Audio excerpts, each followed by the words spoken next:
ఈ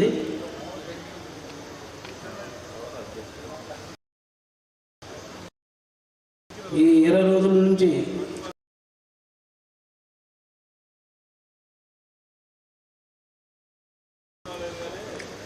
రైతు సంఘం ఇతర ప్రజా సంఘాల నాయకులందరూ కూడా ఆల్ ఇండియా కిసాన్ సభ సికేసి సమావేశాల సందర్భంగా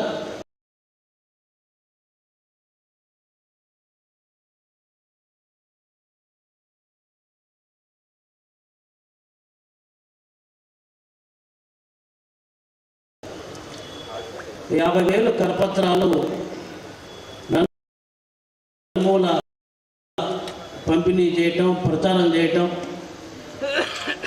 రౌండ్ టేబుల్, గ్రూప్ మీటింగులు, రకరకాల రూపాల్లో ప్రచార కార్యక్రమం ఈ 20 రోజుల పాటు నిర్వహించిన కార్యకర్తలందరికీ కూడా మొదటగా రైతు సంఘం గుంటూరు జిల్లా కమిటీ నుంచి ప్రత్యేక ధన్యవాదాలు తెలియజేసుకున్నాను. అదేవిధంగా ఈ సికేఎస్ సెమినార్ సంబంధించి అందించిన రైతు సంఘం జిల్లా కమిటీ నుంచి తెలియజేసుకుంటూ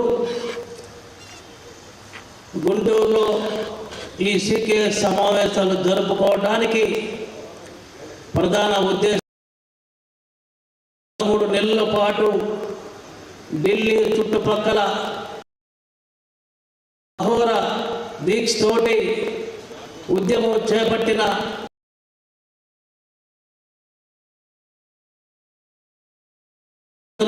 రైతు సంఘాలు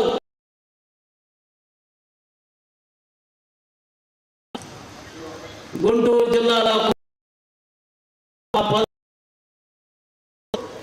9 సంఘాల నుంచి 39 సంఘాల వరకు కూడా రకరకాల రూపాల్లో మద్దతు తెలుపుతూ నిరసన కార్యక్రమాలు, రాష్ట్రాలను దిష్టిబొమ్మ దగ్ధం చేయటం, అరెస్టులు కావటం, ఇవన్నీ కూడా గుంటూరు జిల్లాలో జరగటం అఖిలపక్ష రైతు సంఘాలు, కార్మిక ప్రజా సంఘాలు కలిసి ఇక్కడ కార్యక్రమాలు నిర్వహించారు. కాబట్టి ఈ ఢిల్లీ రైతు పోరాటాన్ని చరిత్రలో విని ఈ నేపథ్యంలో ఈ 100 సంవత్సరాల కాలంలో ఇలాంటి రైతాంగ ఉద్యమం జరగలేదని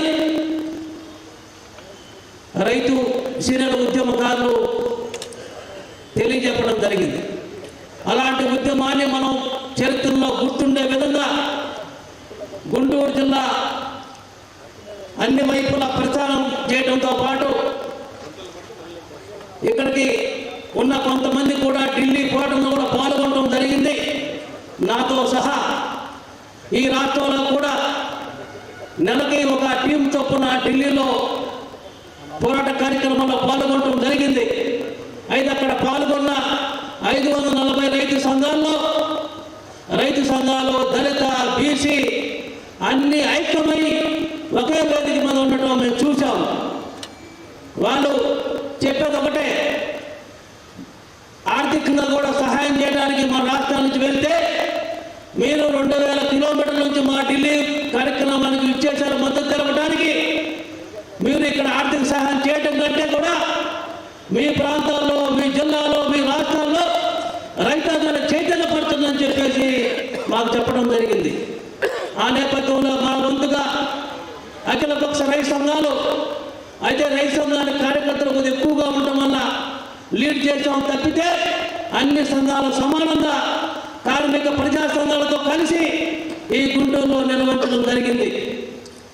ఈ 13 నెలల పాటు జరిగిన కార్యక్రమంలో ఏదైతే నరేంద్ర మోడీ తల ఒక్కి లిఖితపూర్వక హామీ ఇచ్చాడో ఆ హామీ నిలబెట్టుకునే పరిస్థితి ఇప్పుడు కనిపించట్లేదు.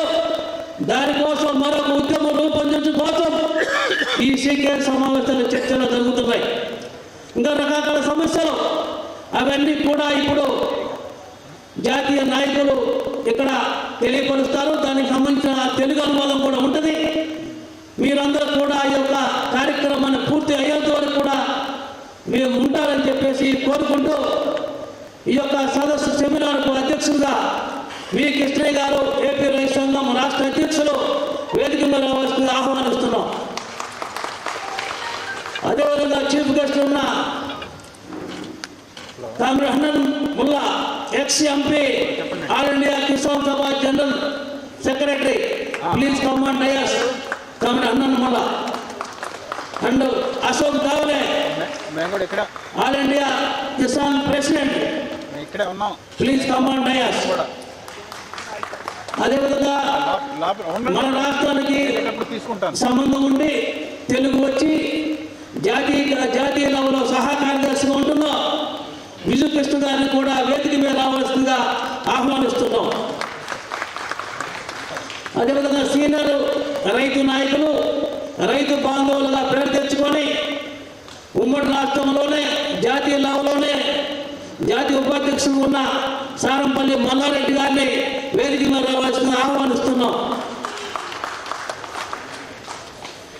అదేవిధంగా ఆహ్వాన సంఘం సంబంధించి ఈ ఏర్పాట్లు చూడటం కానీ ప్రచారం చేయటంలో కానీ శాసన మండలిలో కౌలు రైతుల వాణ్ణి వినిపిస్తూ రైతు పక్షపాతిగా పేరు పొందిన శాసన మండలి సభ్యులు ఎంఎస్ కెఎస్ లక్ష్మణ గారిని వేదిక మీద రావాల్సిందిగా ఆహ్వానిస్తున్నాం. మన ఆహ్వాన సంఘానికి గౌరవ అధ్యక్షులు. అదేవిధంగా సైంటిస్టుగా ఉంటూ అనేక రూపాల్లో కార్యక్రమాన్ని నిర్వహించుకుంటూ అఖిలపక్ష రైతు సంఘాలు కలవటంలో కీలక భాగస్వామైన రిటైర్డ్ ప్రొఫెసర్ ఎన్ వేణుగోపాల్ గారు కూడా వేదిక మీద రావాల్సిందిగా ఆహ్వానిస్తున్నాం. అదేవిధంగా రైతు సంఘం రాష్ట్ర ప్రధాన కార్యదర్శి కామ్రేడ్ ప్రభాకర్ రెడ్డి గారిని కూడా వేదిక మీద రావాల్సిన ఆహ్వానిస్తున్నాం. అదేవిధంగా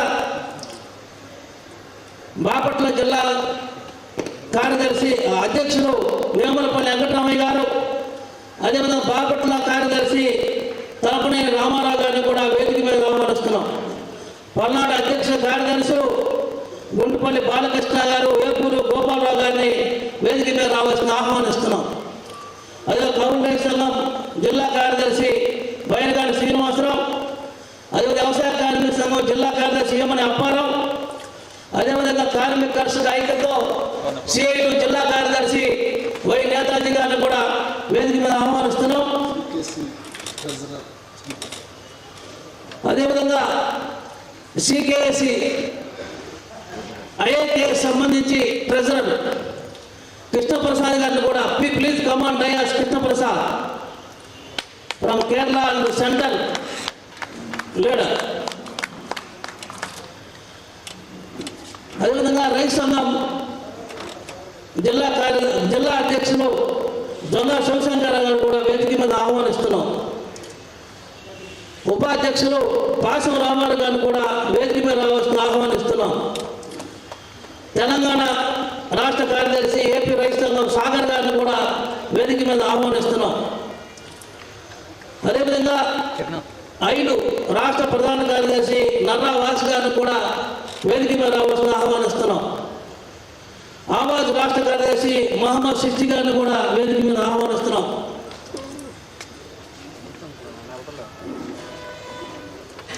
అదేవిధంగా అన్ని రైతు సంఘాలు కలవటంలో కీలకంగా ఉన్న ముఖ్యమైన సంఘాలుగా పత్ర శివాజీ గారు ఏపీ రైతు సంఘం వేదిక మీద రావాల్సిన కోరుతున్నాను.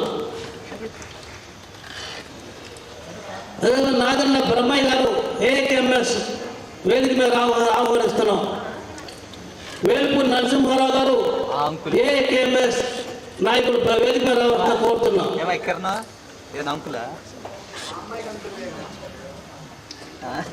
అదేవిధంగా కాలువ శ్రీధర్ గారు కిసాన్ ఫెడరేషన్ వేదిక మీద రావాల్సిన ఆహ్వానిస్తున్నాం. పాటిపండ్ల కోటేశ్వర గారు వేదిక మీద రావాల్సిన ఆహ్వానిస్తున్నాం. వేరువక రైతు సంఘం జిల్లా నాయకుడు. అదేవిధంగా మన యొక్క ఈ సదస్సుకు వినటం కోసం తెలుసుకోవడం కోసం ఇక్కడికి వచ్చారు. నల్లమ లక్ష్మారెడ్డి గారు జనచైతన్య వేదిక రాష్ట్ర అధ్యక్షులు లక్ష్మారెడ్డి గారు కూడా వేదిక మీద ఆహ్వానిస్తున్నాం. అదేవిధంగా ఇక్కడ ఈ జాతీయ నాయకులు ఇంగ్లీష్లో మాట్లాడతారు కాబట్టి తెలుగు అన్నపరెడ్డి కోటిరెడ్డి గారు మాజీ రైతు వ్యవసాయ కార్మిక సంఘ నాయకులు వారు కూడా వేదిక మీద రావడం.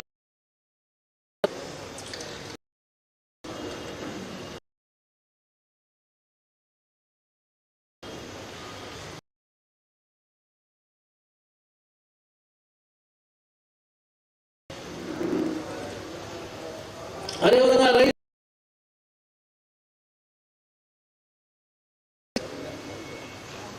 ఈ జిల్లాలో గుంటూరు జిల్లాలో ప్రధానంగా ప్రచారంతో భాగంగా రైతు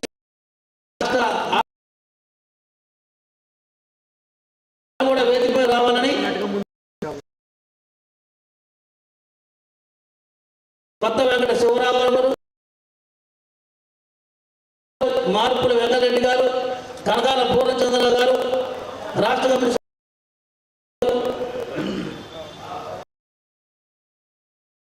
వాళ్ళు కూడా వేదిక మీద వాళ్ళు కోరుతున్నారు. అదేవిధంగా నల్లమట రైతు సంఘం కుర్ర హరిబాబు గారిని కూడా వేదిక మీద రావాల్సిన ఆహ్వానిస్తున్నాం.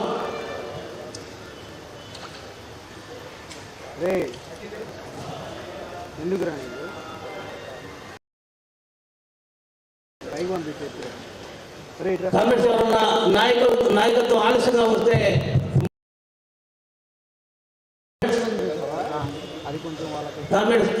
రైతు సోదరులారా, ఆ వెనుకున్న వాళ్ళు ముందు వస్తే బాగుంటుంది.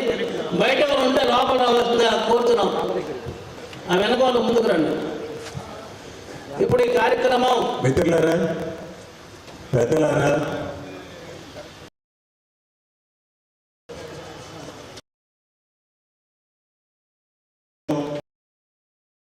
ఇతర రైతు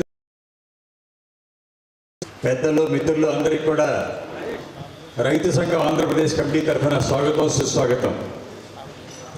ఈ సందర్భం ఏంటో, జరిగిన చరిత్ర ఏంటో, జరగబోయే కురుక్షేత్రం ఏంటో విషయాలన్నీ కూడా నాయకులు చెప్తారు. ఆలస్యంగా ఇప్పటికీ 4:30 అయింది కాబట్టి ముందు ప్రారంభంగా ఆల్ ఇండియా ప్రధాన కార్యదర్శి ఆనంద్ ముల్లా గారిని ప్రారంభించాల్సిందిగా మాట్లాడాలని కోరుతున్నాను. I request committee Hananji to speak first.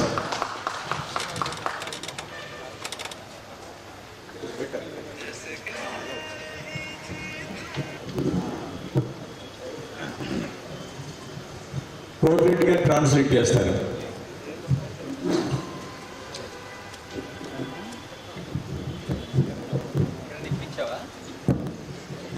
Comrade President and distinguished our All India President, Comrade Ashok Dharamji, our Joint Secretary, Comrade Biju Krishnaji, Krishna Prasadji, our distinguished leaders of Kisan movement and democratic movement of Guntur, and all my friends and brothers and sisters.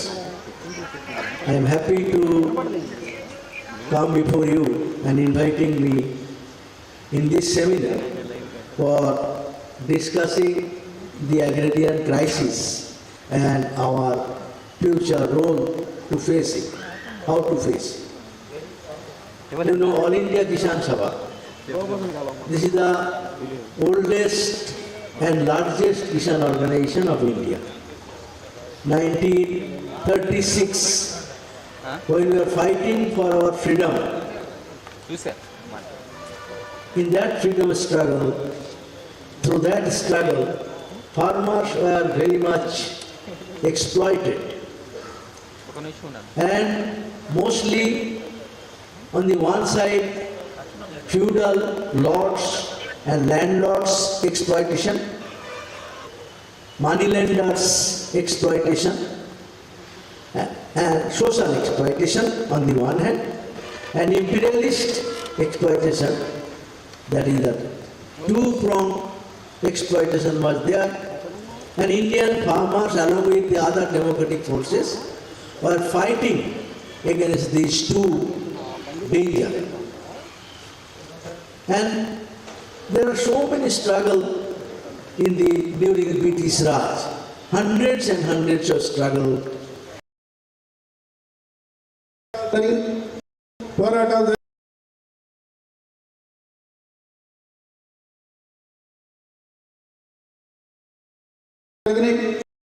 ఇటువంటి పోరాటాల్లో ఒకవైపున ఈ రకమైనటువంటి దోపిడీదారులు ఉంటే Organize themselves in a better way. But there is no big organized Kisan movement in those days. But Kisan leaders in different states, they are trying to mobilize their farmers in their state or in district so that farmers movement can be given a organized shape in a larger scale. In that process, those local leaders, state leaders, they decided to form an all India organization. In 1936, 11th April, in Lucknow, AICC session, this AIKS was formed. Initially it was All India Kisan Congress, and in course of time, the name was changed to All India Kisan Sabha. So this All India Kisan Sabha was the first All India organization, organized Kisan movement in the history of India. And since then, 1936 onward, the bigger level, larger level, organized Kisan movement started to move forward.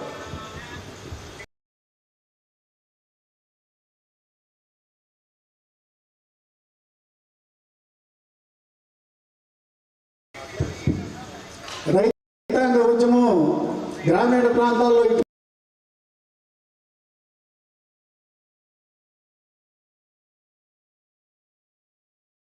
శక్తులకు వ్యతిరేకంగా సమీకృతమై స్థానికంగా ఉన్నటువంటి రైతాంగాన్ని, పేదలందరినీ కూడా ఈ పోరాటంలోకి సమీకరించింది. ఆ తర్వాత ఈ పోరాటం క్రమక్రమంగా విస్తరించి పెద్ద స్థాయికి వెళ్ళింది. అటువంటి సందర్భంలో ఇటువంటి విడివిడి పోరాటాలన్నింటినీ కలిపి జాతీయ స్థాయిలో ఉద్యమాన్ని నిర్మించడానికి కోరుకున్నారు.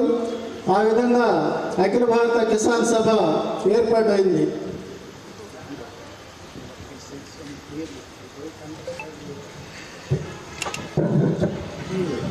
So, but since then, the Kisan movement was spreading on larger issues of the farmers, such as in Maharashtra, that is, tribals were badly exploited by the land lords, and this is called moneylenders.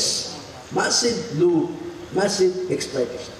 Against that, this tribal of Maharashtra, Orli, they came together and they fought against this exploitation, and as well as the fight against the Britishers, and big movement of Orli movement. That is a bigger movement in comparison to earlier days, and more organized Kisan movement we found there in Maharashtra.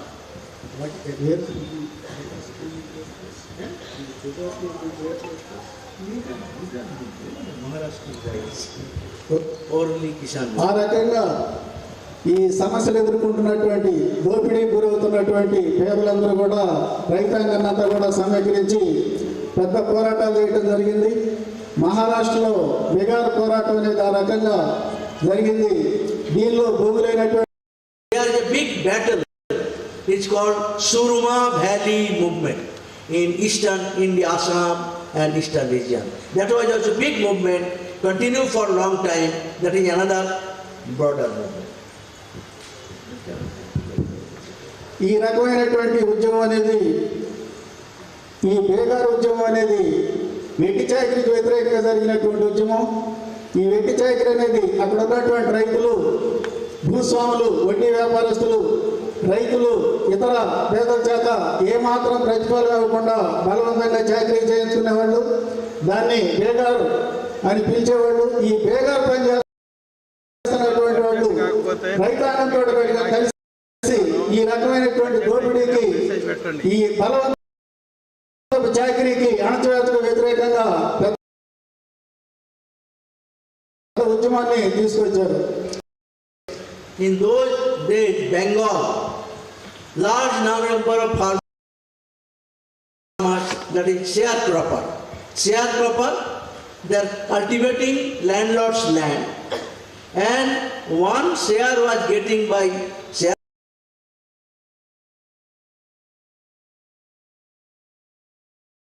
sharecropper, two share was going to the landlord.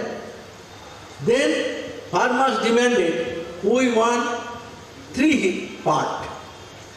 It should be divided in 3 parts. One will go to the landlords and 2 will come to the farmers. The 3, this is Tebhaga movement, it is called. The Tebhaga movement was there in the eastern region for a long time and faced oppression, and that movement also big Kisan movement in our country. ఇదే విధంగా బెంగాల్లో కౌలు రైతుల ఉద్యమం జరిగింది. అక్కడ ఉన్నటువంటి రైతాంగం జమీందారులు భూస్వాములు భూములు సాగు చేస్తే పండిన పంటలో 2 వంతులు భూస్వాములు తీసుకుని 1 వంతు మాత్రమే సాగు చేసినటువంటి రైతుకి ఇచ్చేవాడు. దీనికి వ్యతిరేకంగా పంటను 3 భాగాలు చేసి 2 భాగాలు సాగు చేసినటువంటి రైతుకి ఇవ్వాలని, 1 భాగం మాత్రమే భూస్వామికి వెళ్ళాలని చెప్పి అక్కడ రైతాంగం చాలా దీర్ఘకాలం పెద్ద ఉద్యమాన్ని నడిపారు. In Tripura, tribal Kisans were badly exploited, and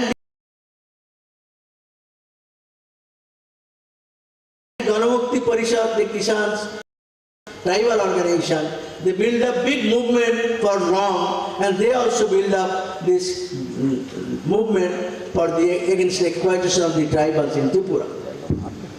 త్రిపురలో కూడా ఇదే రకమైనటువంటి దోపిడీ జరుగుతూ ఉండేది. అక్కడ ఉన్నటువంటి గిరిజనుల్ని భూస్వాములు చాలా భారీగా దోపిడీ చేస్తూ ఉండేవాళ్ళు. దీనికి వ్యతిరేకంగా గణముక్తి పరిషత్ ఆధ్వర్యాన దీర్ఘకాలం పాటు చాలా పెద్ద ఉద్యమం జరిగింది. In Punjab,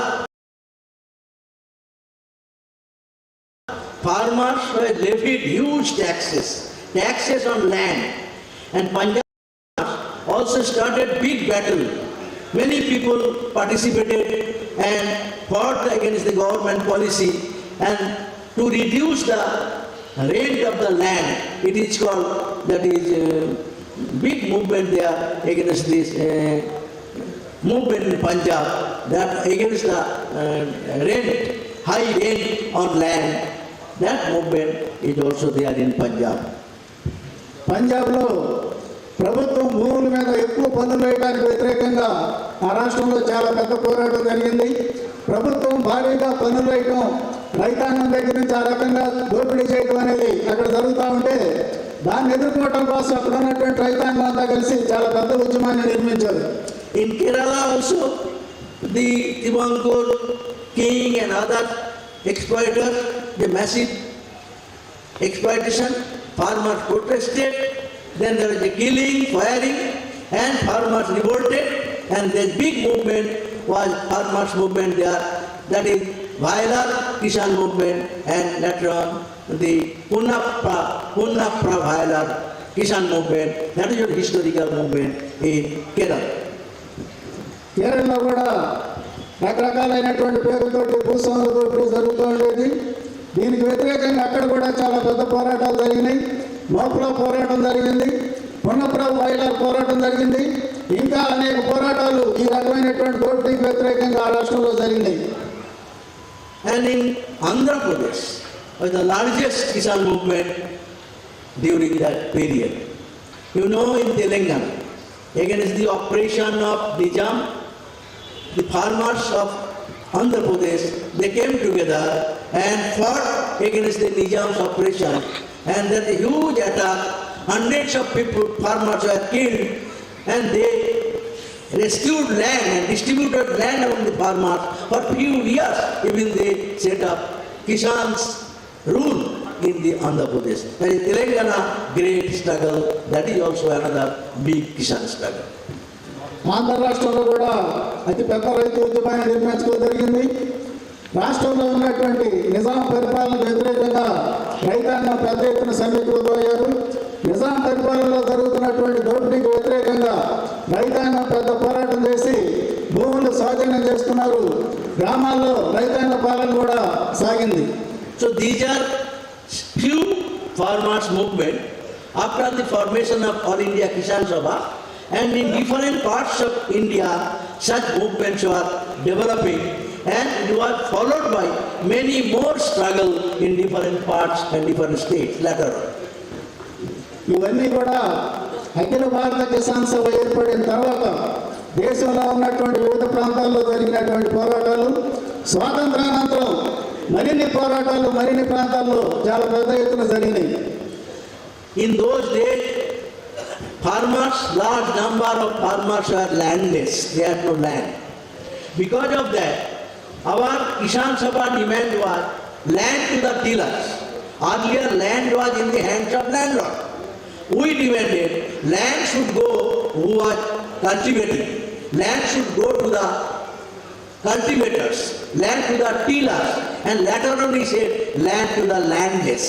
Land movement was the prime Kisan struggle in course of time before independence and after independence. That struggle was spreading in different parts of the country. Land struggle. భూమి కోసం జరిగినటువంటి పోరాటం అనేది ప్రధానమైనటువంటిది. స్వాతంత్రం రాకముందు, స్వాతంత్రం వచ్చిన తర్వాత కూడా రైతాంగానికి భూమి లేనటువంటి వ్యవసాయం చేసేటటువంటి వాళ్ళందరికీ కూడా భూములు కావాలని చెప్పి పెద్ద పోరాటాలు జరిగినాయి. ఆ రోజు భూముల్లో ఎక్కువ భాగం భూస్వాములు, జమీందారుల చేతుల్లో ఉండేవి. ఆ భూముల్ని ఎవరైతే భూమి లేనటువంటి వాళ్ళు ఉన్నారో, ఎవరైతే సాగు చేస్తూ సొంత భూమి లేనటువంటి వాళ్ళు ఉన్నారో వాళ్ళకు భూములు ఇవ్వాలని చెప్పి దున్నేవానికే భూమి పేరుతోటి చాలా పెద్ద ఉద్యమాల్ని స్వాతంత్రానికి ముందు తర్వాత కూడా కిసాన్ సభ నాయకత్వం జరిగినాయి. ఇవన్నీ కూడా పూర్తిగా కిసాన్ సభ నాయకత్వం జరిగినటువంటి రైతాంగ పోరాటాలు.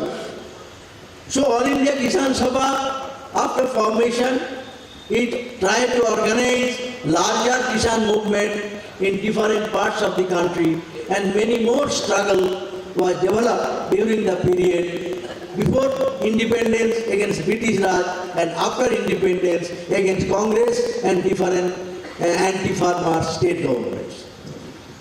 భూములు సాధించడం కోసమని కిసాన్ సభ ఏర్పడిన తర్వాత ఈ పోరాటాలన్నీ కూడా చాలా పెద్ద ఎత్తున జరిగినవి. ఇవన్నీ కూడా భూమి ప్రధాన అంశంగా తీసుకుని జరిగినటువంటి పోరాటాలు. భూమి సాధన కోసం వివిధ ప్రాంతాల్లో ఈ రకమైనటువంటి పోరాటాలు చాలా పెద్ద ఎత్తున జరిగినాయి. So then main problem of farmers are poverty. Massive poverty among a large section of the farmers, and landless farmers were poorest section of the society. Then agriculture workers, they were forced to work on others' land, but there is no proper wage and other benefit. So landless farmers, agricultural workers, poor peasants, those were the massive population in the rural India who were fighting for their protection, and Kisan Sabha was leading all those movements. గ్రామీణ ప్రాంతాల్లో రైతాంగంలోనూ భూమి లేనటువంటి వ్యవసాయ కార్మికులు, కౌలుదారులు చాలా పెద్ద ఎత్తున దరిద్రం అనేది వ్యాపించి ఉండేది.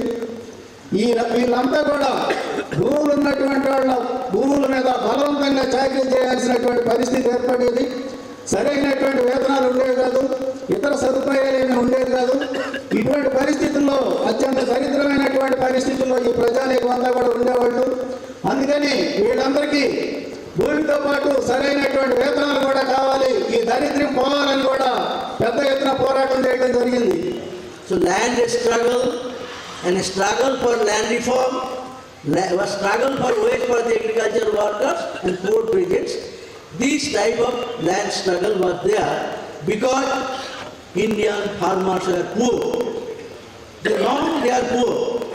Because of that, Kisan Sabha proposed that if the land reform is organized, if the landlord's land is taken and give to the landless, then large number of landless people will get land, and they will cultivate those land, and they will get their crops, they will get food from the land, and they'll sell some products in the market, they'll get some income, and in that process, rural people, poor people, they will be able to purchase things and market will expand, and for market you need new industry for market, supplying in the market, and in that way economic development will spread. That was the idea of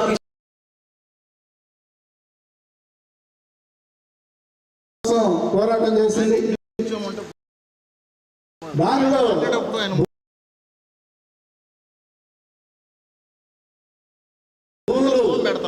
రైతాంగానికి ఇవ్వాలని, సాగు చేస్తున్నటువంటి వాళ్ళకి ఇవ్వాలని, వేతనాలు పెంచాలని,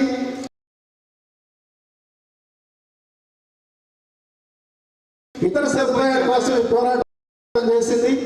ఈ పోరాటం చేయడం అనేది కేవలం గ్రామీణ ప్రాంతంలో ఉన్నటువంటి వ్యవసాయ కార్మికుల అభివృద్ధి కోసం మాత్రమే కాకుండా దేశం మొత్తాన్ని అభివృద్ధి చేయడం అనే ఒక లక్ష్యంతో ఈ రకమైనటువంటి కార్యక్రమాన్ని చేపట్టడం జరిగింది.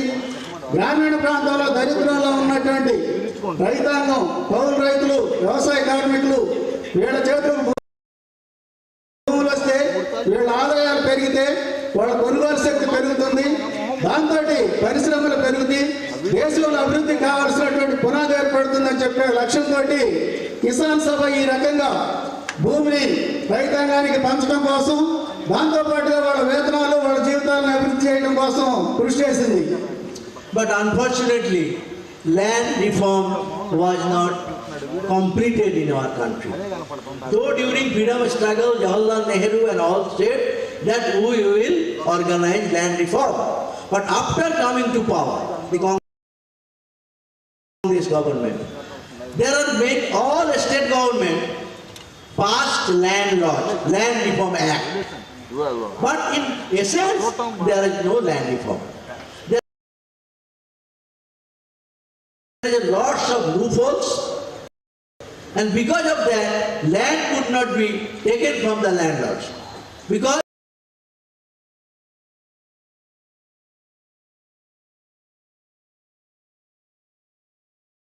most of the state and central ministers, they were landlords. King, Maharaja, Maharani, they become minister, and they prevented organizing land reform. So land reform failed. Farmers did not get land. Because of that, rural poverty remained, rural poor remained, and more small farmers losing land, they also started become landless. So number of landless, agricultural labor, poor peasant increased, and though to rural poverty after independence, it did not reduce further, it increased further. ఈ రకమైనటువంటి పోరాటాలు జరుగుతున్నటువంటి కాలంలో Congress party కూడా రైతాంగానికి భూములు ఇవ్వాలని, భూ సంస్కరణలు అని చెప్పి మాటలు చెప్పింది. కానీ స్వాతంత్రం వచ్చిన తర్వాత, అధికారంలోకి వచ్చిన తర్వాత ఆ రకమైనటువంటి భూ సంస్కరణలు అమలు జరపడంలో, రైతాంగానికి భూములు ఇవ్వడంలో విఫలమైంది. దానికి కారణం ఏమిటంటే ఆ మంత్రివర్గాల్లో ఉన్నటువంటి వాళ్ళు, నాయకులుగా ఉన్నటువంటి వాళ్ళంతా భూస్వాములుగా ఉన్నారు. అందుకని వాళ్ళు భూ సంస్కరణలు అమలు జరగటం, పేదల చేతులకు భూములు రావడం వాళ్ళకి ఏమాత్రం ఇష్టం లేకుండా పోయింది. కాబట్టి భూ సంస్కరణలు అనేవి ఫెయిల్ అయినాయి. దాని ఫలితంగా గ్రామీణ ప్రాంతాల్లో దరిద్రం అలాగే కొనసాగుతూ ఉంది. దరిద్రులుగా ఉన్నటువంటి పేదల సంఖ్య కొనసాగుతూ ఉంది. ఇంకా పెరుగుతున్నటువంటి పరిస్థితి కూడా ఉంది. ఈ రకంగా భూ సంస్కరణలు విఫలమైనటువంటి ఫలితం గ్రామీణ ప్రాంతాల్లో కనిపిస్తూ ఉంది. Only small parts of India, that is Jammu Kashmir, West Bengal, Tripura, a little, and Kerala. In this area, there are some land reform, but that is very small part of India. Vast part of India, there is no landlord, land reform. Landlord remains. Land was concentrated in the hands of big landowners, and landless population continues to increase. That is the basic reason of poverty of the farmers in India. దేశంలో కొద్ది ప్రాంతాల్లో మాత్రమే భూ సంస్కరణలు అమలు జరిగినాయి. జమ్మూ కాశ్మీరు, త్రిపుర, బెంగాలు, కేరళ ఇటువంటి చోట్ల మాత్రమే భూ సంస్కరణలు అమలు జరిగినాయి. అక్కడ ఉన్నటువంటి కొద్ది భూమి మాత్రమే పేదల చేతుల్లోకి వెళ్ళింది. మిగతా విస్తారమైనటువంటి భారతదేశంలో భూ సంస్కరణ అమలు జరగలేదు. భూమి రైతాంగం పేదల చేతికి రాలేదు. అందువల్లనే దరిద్రం అనేది ఇంకా కొనసాగుతున్నటువంటి పరిస్థితి ఉంది. In that situation, All India Kisan Sabha continued the land struggle. Along with that, other demands of the farmers also we took up. Because we knew that rural poverty, farmers are poor and they are indebted. There was one saying in the country that farmers of India born with loan, live with loan and die living the loan for the next generation. This is the Indian farmer's fate. And because of that, rural poverty of the farmers, landless people continued, and that was the major challenge before the Kisan movement, how to change the situation, how to change the fate of the farmers, how to generate income for them. Those were the main challenge before the Kisan movement. ఇటువంటి పరిస్థితిని మార్చడం కోసం కిసాన్ సభ ప్రయత్నం చేస్తూ ఉంది. భూమి పోరాటం అనేది కిసాన్ సభ కార్యక్రమంలో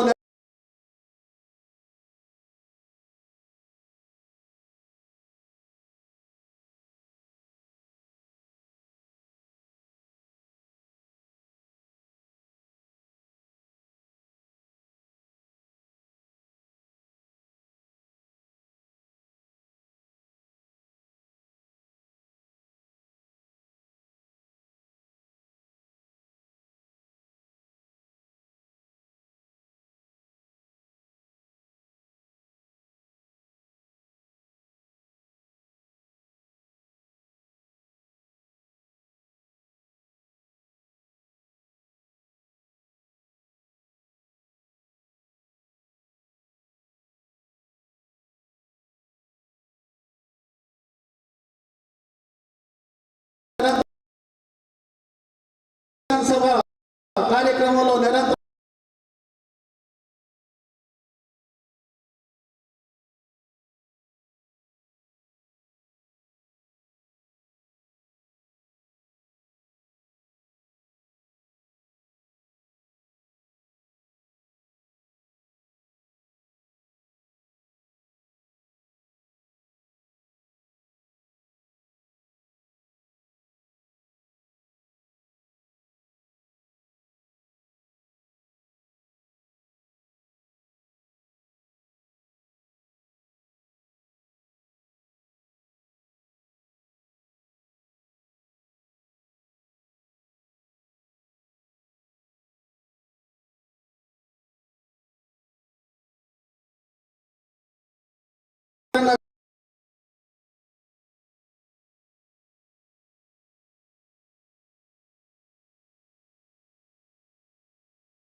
take loan from the landlord, that is money lenders, and huge loan rate, and because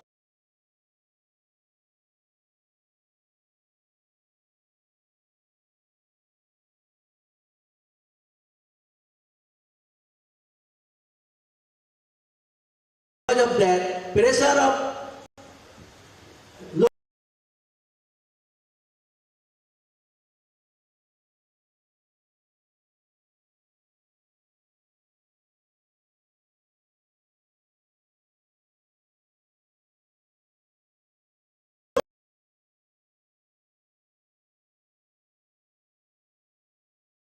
తాను పండించినటువంటి పంటకి సరైనటువంటి మద్దతు ధరని పొందలేకపోతా ఉన్నాడు. పండించినటువంటి పంటని ప్రభుత్వం తీసుకోవడం అనేది కూడా లేకుండా పోయింది, కొనుగోలు చేయడం అనేది కూడా లేకుండా పోయింది. దాంతోపాటు రైతులు ప్రభుత్వ సంస్థలు బ్యాంకుల దగ్గర కాకుండా ప్రైవేట్ రుణాలు ఎక్కువ మంది చేయాల్సినటువంటి పరిస్థితి ఏర్పడతా ఉంది. ఎక్కువ వడ్డీకి ఇటువంటి రుణాలు తీసుకుంటా ఉన్నారు. దీని ఫలితంగా రైతాంగం మీద పెద్ద భారం పడతా ఉంది. వ్యవసాయ రంగం అంతా కూడా సంక్షోభంలో పోతా ఉంది. ఈ సంక్షోభ ఫలితంగా రైతాంగం ఆత్మహత్యలు చేసుకోవటం పెరిగింది. గత 18 సంవత్సరాల కాలంలో 4 లక్షల మంది రైతులు ఆత్మహత్యలు చేసుకున్నారు. ఇప్పటికి కూడా రోజుకు 50 మంది రైతులు ఆత్మహత్య చేసుకున్నటువంటి పరిస్థితి ఉంది. Instead of solving the crisis, the government policy, agrarian policy, only intensified the crisis. How it have done? You know, farmers are demanding that they should get proper price of their crops. But government is deciding the price which is less than cost of production. And that is the one of the reason of losses for the farmers. Farming become loss-making venture because of the government venture policy. And loan is increasing and money lenders are pressurizing for repayment and creating trouble in their life. In that situation, farmers only went for suicide because they cannot find any way. So we Kisan Sabha demanded, and other Kisan organizations also demanded, that if we want to save India, we have to save farmer. Farmer is the annadata. If they are protected, only country will be protected. So we demanded farmers' interest should be taken up. What to do? First, farmers, all crops should be given proper price. What is the proper price? Expenditure plus 50%. If 100 rupees is cost of production, 50% profit, 150 rupees is the price. 1.5 times. That is Swaminathan recommendation. And we say one time loan waiver should be given so that in future farmers can come out of the loan trap, and then only farmer suicide will reduce. These are the demands of the farmers for solving the agrarian crisis.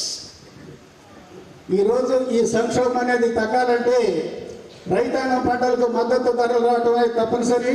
కానీ దాన్ని ప్రభుత్వం సక్రమంగా ప్రకటించడం కానీ అమలు జరపడం కానీ చేస్తున్నటువంటి పరిస్థితి లేదు. ప్రభుత్వం ఈరోజు రైతాంగానికి సక్రమైనటువంటి ధరలు రావాలంటే రైతు పెట్టినటువంటి ఖర్చు మొత్తం మీద 50% అదనంగా కలిపి 150% తోటి మద్దతు ధరలను నిర్ణయించాలి. ఇది అన్ని పంటలకి ప్రభుత్వం ఈ రకంగా నిర్ణయించాలి. ఆ రకంగా నిర్ణయించినప్పుడే రైతాంగాన్ని రక్షించడం అనేది, వ్యవసాయ సంక్షోభాన్ని అధిగమించడం అనేది సాధ్యమవుతుంది.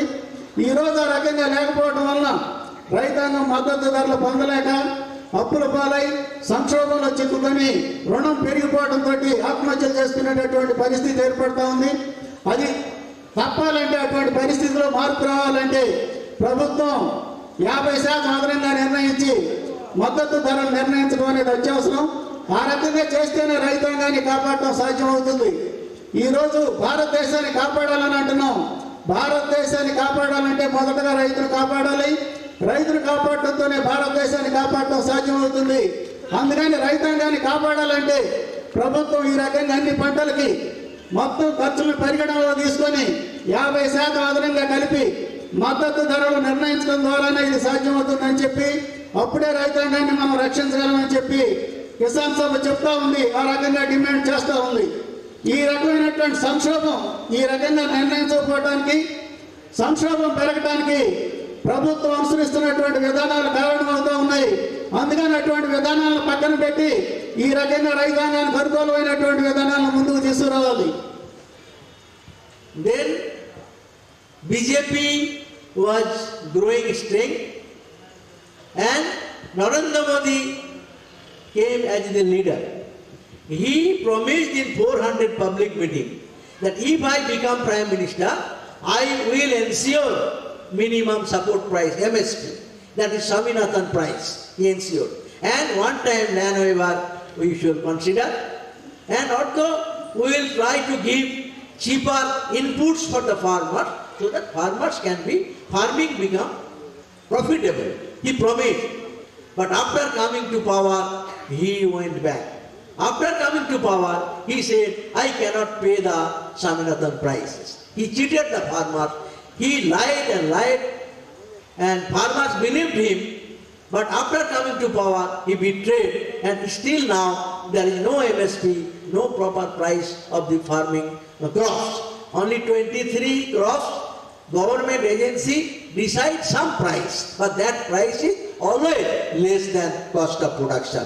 That cannot survive. Because of that, with a less price of expenditure, farmers cannot survive. Because of that, now farming become loss-making, farmers suicide increasing, and this is one of the result of the agrarian crisis in India, and intensified the crisis under Modi government. Modi అధికారానికి రాకముందు BJP Modi రైతాంగానికి గిట్టుబాటు ధరలు కల్పిస్తామని చెప్పి వాగ్దానం చేశారు. Swaminathan commission సిఫార్సుల ప్రకారం మొత్తం ఖర్చుని పరిగణనలో తీసుకొని 50% అదనంగా కలిపి మద్దతు ధరలు నిర్ణయిస్తామని చెప్పి వాగ్దానాలు చేశారు. కానీ అధికారానికి వచ్చిన తర్వాత దాన్ని పక్కన పెట్టి ఆ రకంగా మద్దతు ధరలు నిర్ణయించకుండా వ్యవహరిస్తూ ఉన్నారు. అట్లా మద్దతు ధరలు నిర్ణయించమని కూడా వాళ్ళు ప్రకటించడం అనేది జరిగింది.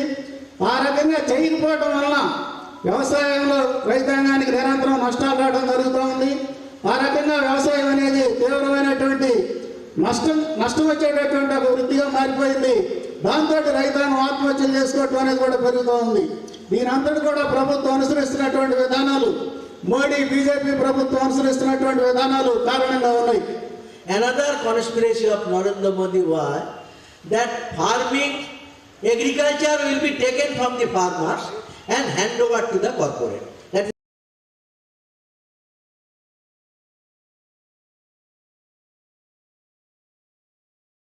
the second conspiracy. So he tried to take land from the farmers. He made 3 Black Act ordinance. Purpose was take land from the farmers and give to the Adani and Ambani, so that character of the farming will change.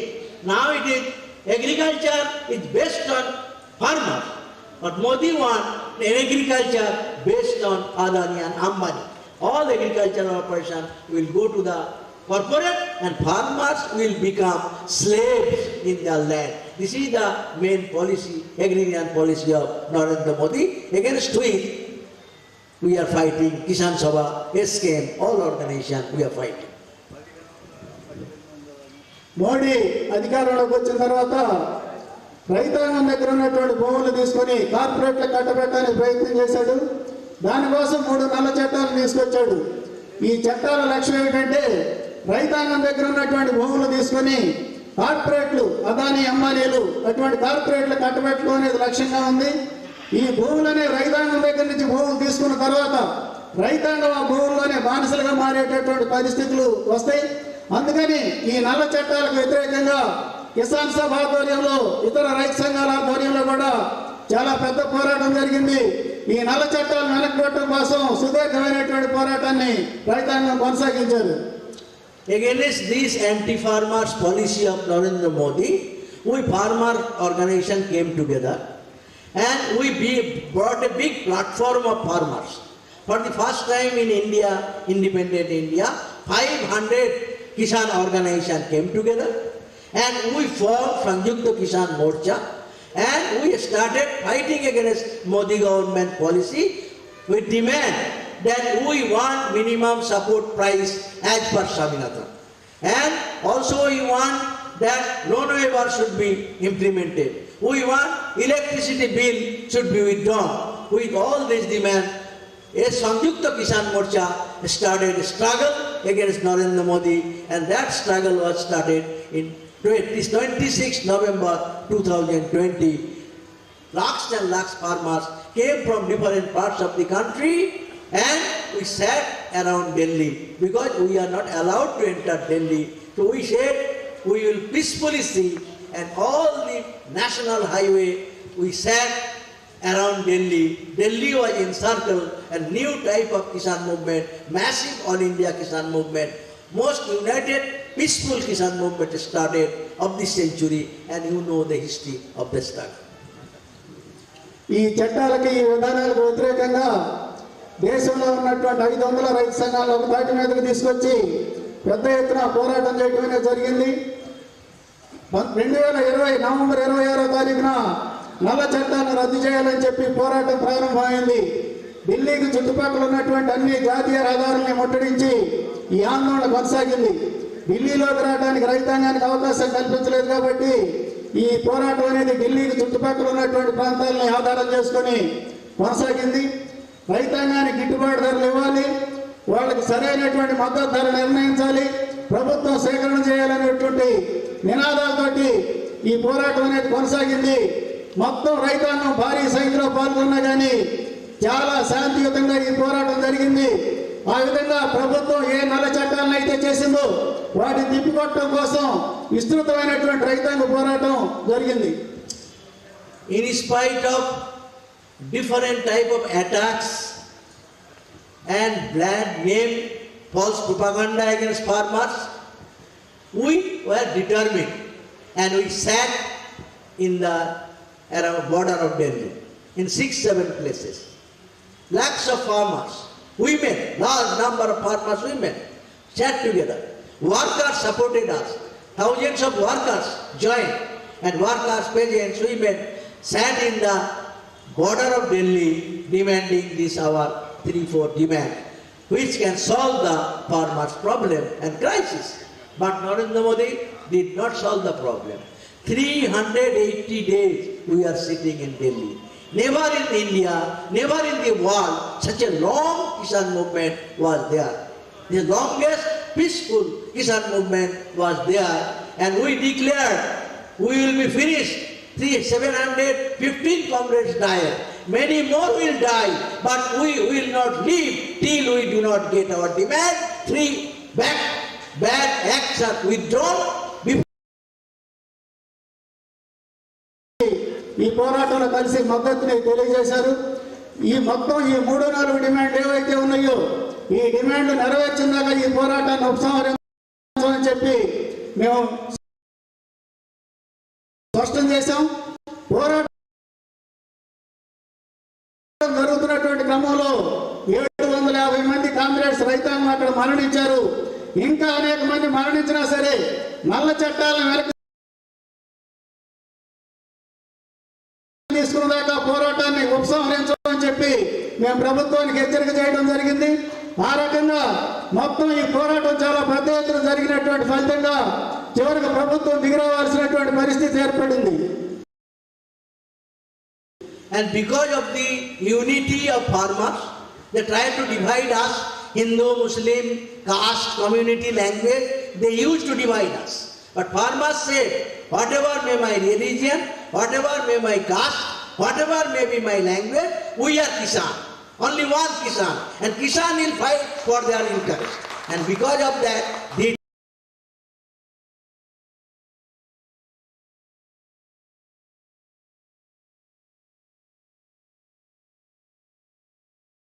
movement was so strong, and ultimately Modi was forced to be defeated.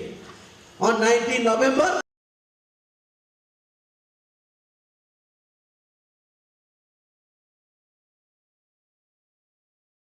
on 2018, he declared that I am withdrawing the Black Act.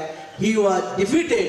People thought Modi cannot be defeated, but farmers said that if we are united and if we are sincere, we can defeat any enemy, whatever his state. And Kisan movement has proved that victory, and that victory is the biggest victory of democratic movement after independence in our country. ఆ రకంగా మొత్తం రైతాంగాన్ని ఐక్యం చేయడం కోసం కులాలు మతాలతో నిమిత్తం లేకుండా రైతాంగాన్ని సమీకరించడం జరిగింది. కులాలు మతాలు ఇతరత్ర విభేదాలు ఏవి కూడా రైతాంగం మధ్యలోకి రాలేదు. ఏ కులమైనా ఏ మతమైనా మేమంతా రైతాంగం అని చెప్పి రైతులంతా కూడా మేమంతా ఒక్కటని చెప్పి నిర్ణయించడం జరిగింది. ఆ రకంగా సమైక్యంగా రైతాంగం జరిపినటువంటి పోరాటంతో మోడీ దిగిరావాల్సి వచ్చింది. మోడీని ఓడించడం జరిగింది. 3 నల్ల చట్టాలని మోడీ ఉపసంహరించుకునేటట్టుగా ఈ రైతాంగ ఐక్యత అనేది ముందుకు తీసుకెళ్ళింది. ఆ రకంగా మోడీ దిగొచ్చి 3 నల్ల చట్టాలని ఉపసంహరించుకోవాల్సినటువంటి పరిస్థితి ఏర్పడింది. ఆ రకంగా రైతాంగం మోడీ ప్రభుత్వం మీద మొదటి దెబ్బ, బలమైనటువంటి దెబ్బ కొట్టింది. స్వాతంత్రానంతరం ప్రభుత్వం ఎదుర్కొన్నటువంటి అతిపెద్ద పరాజయం ఏదంటే నల్ల చట్టాలను ఉపసంహరించుకోవడం అనేది రైతాంగం యొక్క పోరాట ఫలితంగా అది జరగడం అనేది ముఖ్యమైనటువంటి విషయం అనేది మనకి స్పష్టంగా తెలుస్తూ ఉంది. Narendra Modi was forced to withdraw 3 Black Act. It is good, but many more important demands are not met. We have not yet got MSP and procurement guarantee. We have not yet got electricity bill withdrawal. We have not yet got loan waiver. We have not yet got the financial assistance to the martyr's family. We have not yet got the withdrawal of false cases. And we have not yet that criminal minister who ran over 4 Kisans in Lakhimpur Kheri, killed them. He is not yet removed from the ministry. So all these demands are pending.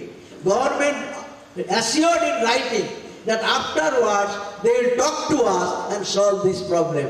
Now 11 months passed, there is no meeting, no solution of the problem. This is the character of this Narendra Modi. They always give false promise and do not keep it. That is their character. Farmers understood it, and because of that, farmers decided to restart the struggle in coming days soon.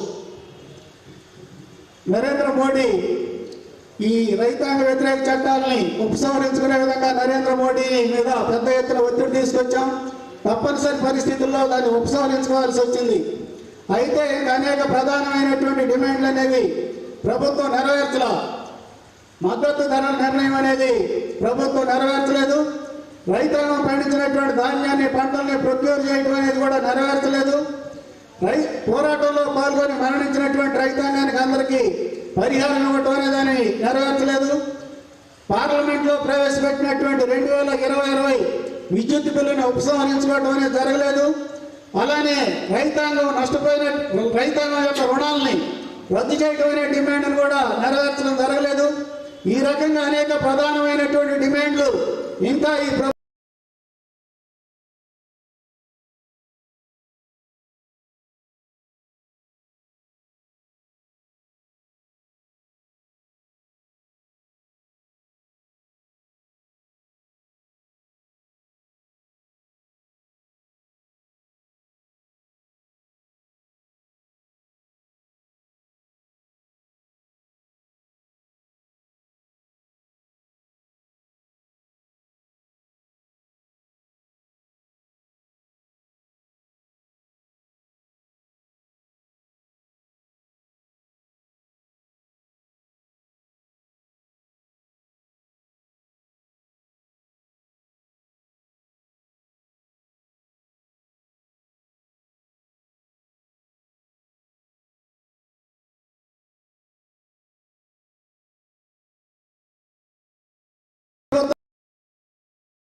I conclude. Thank you.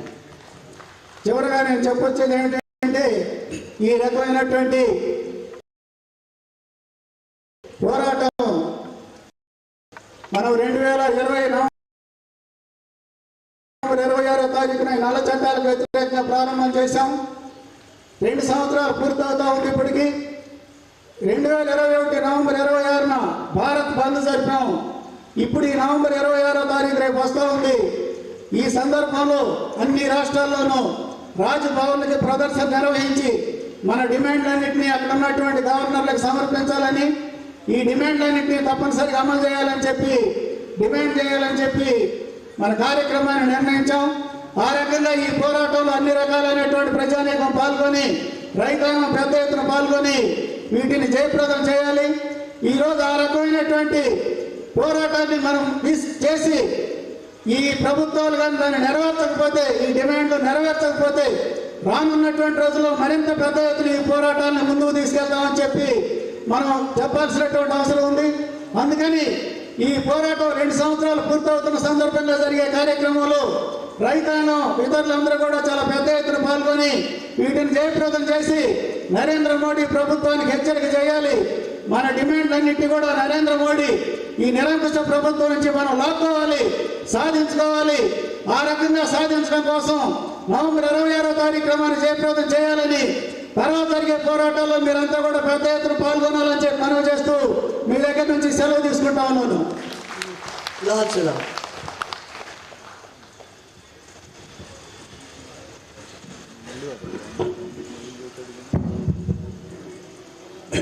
పెద్దలారా, హనుమల్లా గారు 8 సార్లు parliament మెంబర్గా, విద్యార్థి యువజన సంఘాల్లోనూ అట్లనే వ్యవసాయ కార్మిక సంఘం, రైతు ఉద్యమాల్లో గత 60-70 ఏళ్ళగా దేశవ్యాపితమైన ఉద్యమాల్లో అనేక అనుభవాలు కలిగి ఉన్నారు.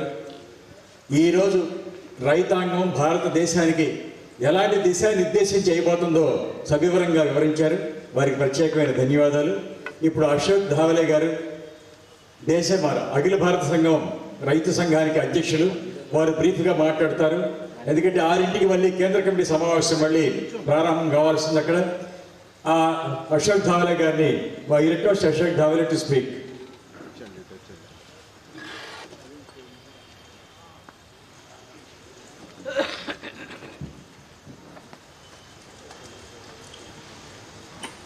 సోదరి సోదరులరా, మీ అందరికీ విప్లవ అభినందనాలు.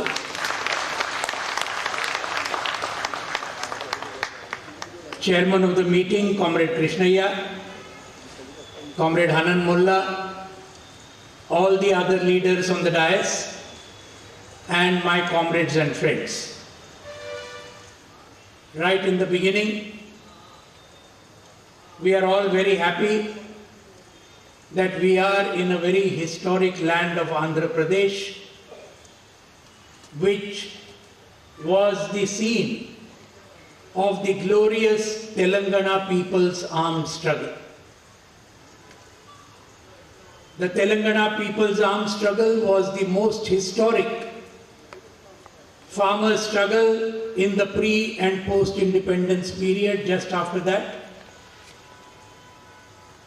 10 lakh acres of land was distributed.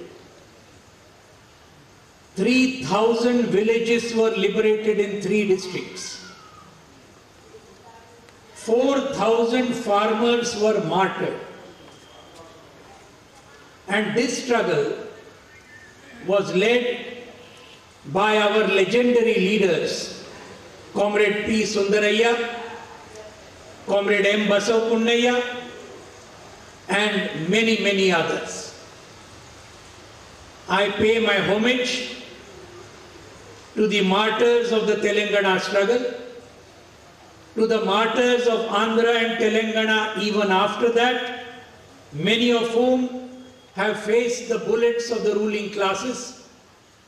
And I pay my homage to all these leaders, and especially leaders from Guntur district, Comrade L.B. Gangadhar Rao, Comrade Moturu Hanumant Rao, Comrade Koratala Satyanarayan, all of them coming from Guntur district, where we are now having this meeting. There was another big leader from Guntur district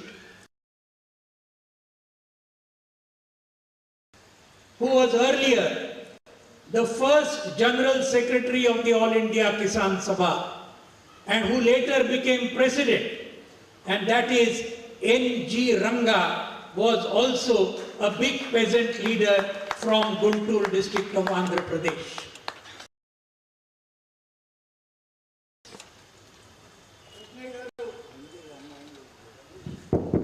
Krishnaiah గారు, అన్నన్ మొల్లా గారు, వేదిక పైన ఉన్నటువంటి ఇతర మిత్రులారా, ఈరోజు ఇక్కడ సమావేశమైనందుకు నేను చాలా సంతోషిస్తూ ఉన్నాను. ఇది చారిత్రాత్మకమైనటువంటి తెలుగు గడ్డ. తెలంగాణ పోరాటం, అత్యంత చారిత్రాత్మకమైనటువంటి తెలంగాణ పోరాటం ఇక్కడ జరిగింది. ఆ పోరాటంలో 10 లక్షల ఎకరాల భూమిని రైతాంగానికి పంచారు. 3,000 గ్రామాలని విముక్తి చేశారు. 4,000 మంది రైతులు ఆ పోరాటంలో ప్రాణాలు కోల్పోయారు. ఆ పోరాటం అనేది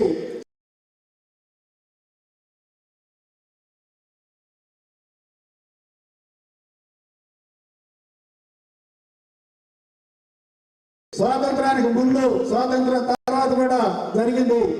ఆ పోరాటానికి మన గొప్ప నాయకులైనటువంటి సుందరయ్య గారు, బసవపున్నయ్య గారు లాంటి వారు అనేక మంది ఆ పోరాటానికి నాయకత్వం వహించారు.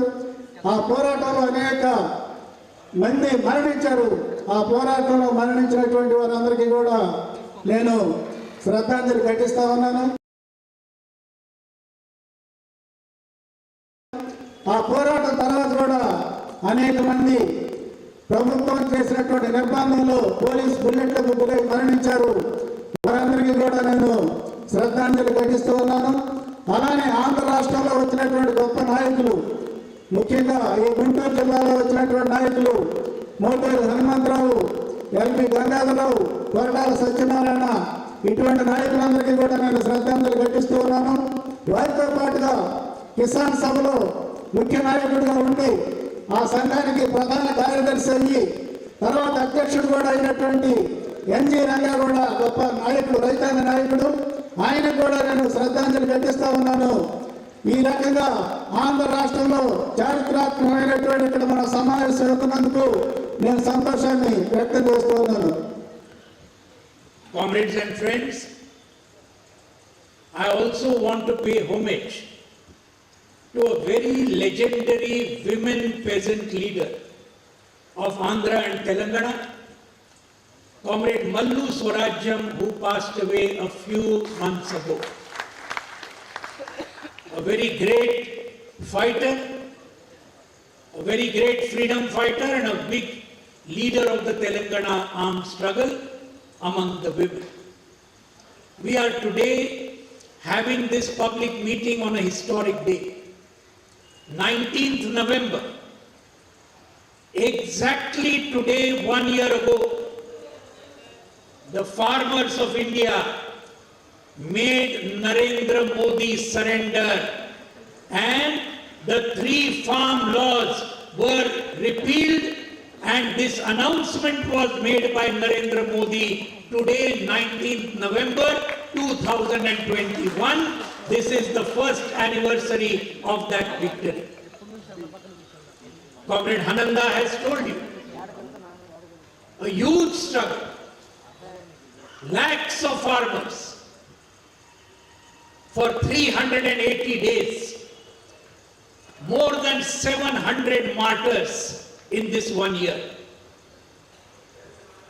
Farmers from all religions, all caste, all community, all languages came together to fight against the BJP RSS pro-corporate, anti-people, anti-farmer, anti-worker, this BJP RSS regime. And this was a historic victory. But many other issues still remain on which a much bigger struggle we have to wage in the coming days, just as we won that farmer struggle in Delhi and all over the country.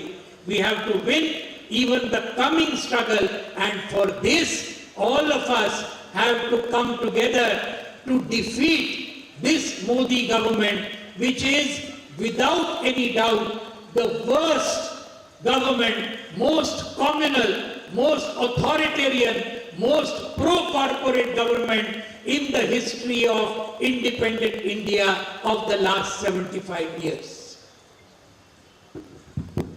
Andhra తెలంగాణలకు సంబంధించినటువంటి మరొక చారిత్రాత్మకమైనటువంటి మహిళా నాయకురాలు మల్లు స్వరాజ్యం గారికి కూడా నేను శ్రద్ధాంజలి ఘటిస్తా ఉన్నాను. ఆమె తెలంగాణ పోరాటంలో జాతీయోద్యమంలో పాల్గొని చాలా గొప్పగా పోరాటం చేశారు. చాలా ధైర్య సాహసాలతో పోరాడారు. ఆమె కొద్ది నెలల క్రితమే మరణించింది. ఆమె కూడా నేను శ్రద్ధాంజలి ఘటిస్తూ ఉన్నాను. అలానే ఈ నవంబర్ 19 అనేది చాలా ప్రాముఖ్యత కలిగినటువంటి రోజు. ఢిల్లీలో జరిగినటువంటి రైతాంగ పోరాటం 3 నల్ల చట్టాలను ఉపసంహరించుకునే విధంగా మోడీ మీద ఒత్తిడి తీసుకొచ్చి మోడీని లొంగదీసి నల్ల చట్టాలను నేను ఉపసంహరించుకుంటున్నాను అని చెప్పి మోడీ ప్రకటించిన రోజు ఈ నవంబర్ 19. అందుకని ఈ రోజు అత్యంత ప్రాముఖ్యత కలిగినటువంటి నవంబర్ 19 అనేది. అలానే ఈ రోజు అనేక రకాలైనటువంటి చట్టాలు ఉన్నాయి, అనేక అంశాలు ఉన్నాయి మన ముందు మనం పోరాటం చేయాల్సి. అన్నను మల్లా గారు చెప్పారు, ఈ చట్టాలన్నిటికీ వ్యతిరేకంగా మనం చాలా పోరాటాలు చేయాలని. ఆ పోరాటాలన్నింటినీ కూడా మనం రానున్నటువంటి కాలంలో కొనసాగించాల్సినటువంటి అవసరం ఉంది. ఈరోజు ఈ మోడీ ప్రభుత్వం అనేది స్వాతంత్రం వచ్చిన తర్వాత గత 75 సంవత్సరాల్లో వచ్చినటువంటి ప్రభుత్వంలో అత్యంత నిరంకుశమైనది, అత్యంత మతోన్మాదపూరితమైనటువంటిది, అత్యంత కార్పొరేట్ అనుకూలమైనటువంటి ప్రభుత్వం ఇది. అందుకని ప్రభుత్వానికి వ్యతిరేకంగా పోరాటం చేసి దీన్ని ఓడించాల్సినటువంటి అవసరం ఉంది. రైతాంగ ఉద్యమంలో ఏ రకంగా అయితే కులాలతోటి మతాలతోటి నిమిత్తం లేకుండా, విభేదాలతో ఏ రకమైనటువంటి విభేదాలతో నిమిత్తం లేకుండా ఐక్యంగా పోరాటం చేసి ఏ రకమైనట్లయితే నరేంద్ర మోడీని వెల్లదీశామో, నల్ల చట్టాలు ఉపసంహరింపజేశామో, అదేవిధంగా రానున్న పోరాటాల్లో కూడా ఐక్యంగా పోరాటాలు చేసి ఈ ప్రభుత్వాన్ని వెల్లదీయాలి. This BJP RSS government in the last 8 years has destroyed the country. It has destroyed the people of our country. Some examples. Today I got a phone call from our journalist friend of the Hindu. He told me he got latest figures. The Kisan Sabha of the Prime Minister, which was given to farmers, 6,000 rupees per year, nothing much. In 2019 the scheme started. In 2019, 11 crore farmers in India were given this money. And now the latest, this last 3 months, from 11 crore, it has now come to only 3 crore farmers have got benefit of this 6,000 rupees per year. This is one thing. Narendra Modi had said in 2016, farmers' income is going to be doubled in the next 6 years until 2022. We are now coming to the end of 2022 and farmers' income has not doubled, it has actually become nearly half. I was in Guntur a few months ago. Guntur is known for the chili crop, very famous all over India. And when I had gone to one of our Ongol, they told me this time the chili crop was destroyed by pest attack and farmers suffered. And what is the cost of production of chili? 1 lakh rupees per acre. Farmer has given 1 lakh rupees per acre, entire chili crop destroyed, farmers finished, no crop insurance benefit, no help from the government. This is the situation not only of Guntur farmers, but of farmers all over India under the Modi regime. నేను ఇక్కడికి వచ్చిన తర్వాత ఒక journalist మిత్రుడు phone చేశాడు. కిసాన్ సమ్మాన్ నిధికి సంబంధించినటువంటి తాజాగా వచ్చినటువంటి అంకెలను ఆయన తీసుకున్నాడు.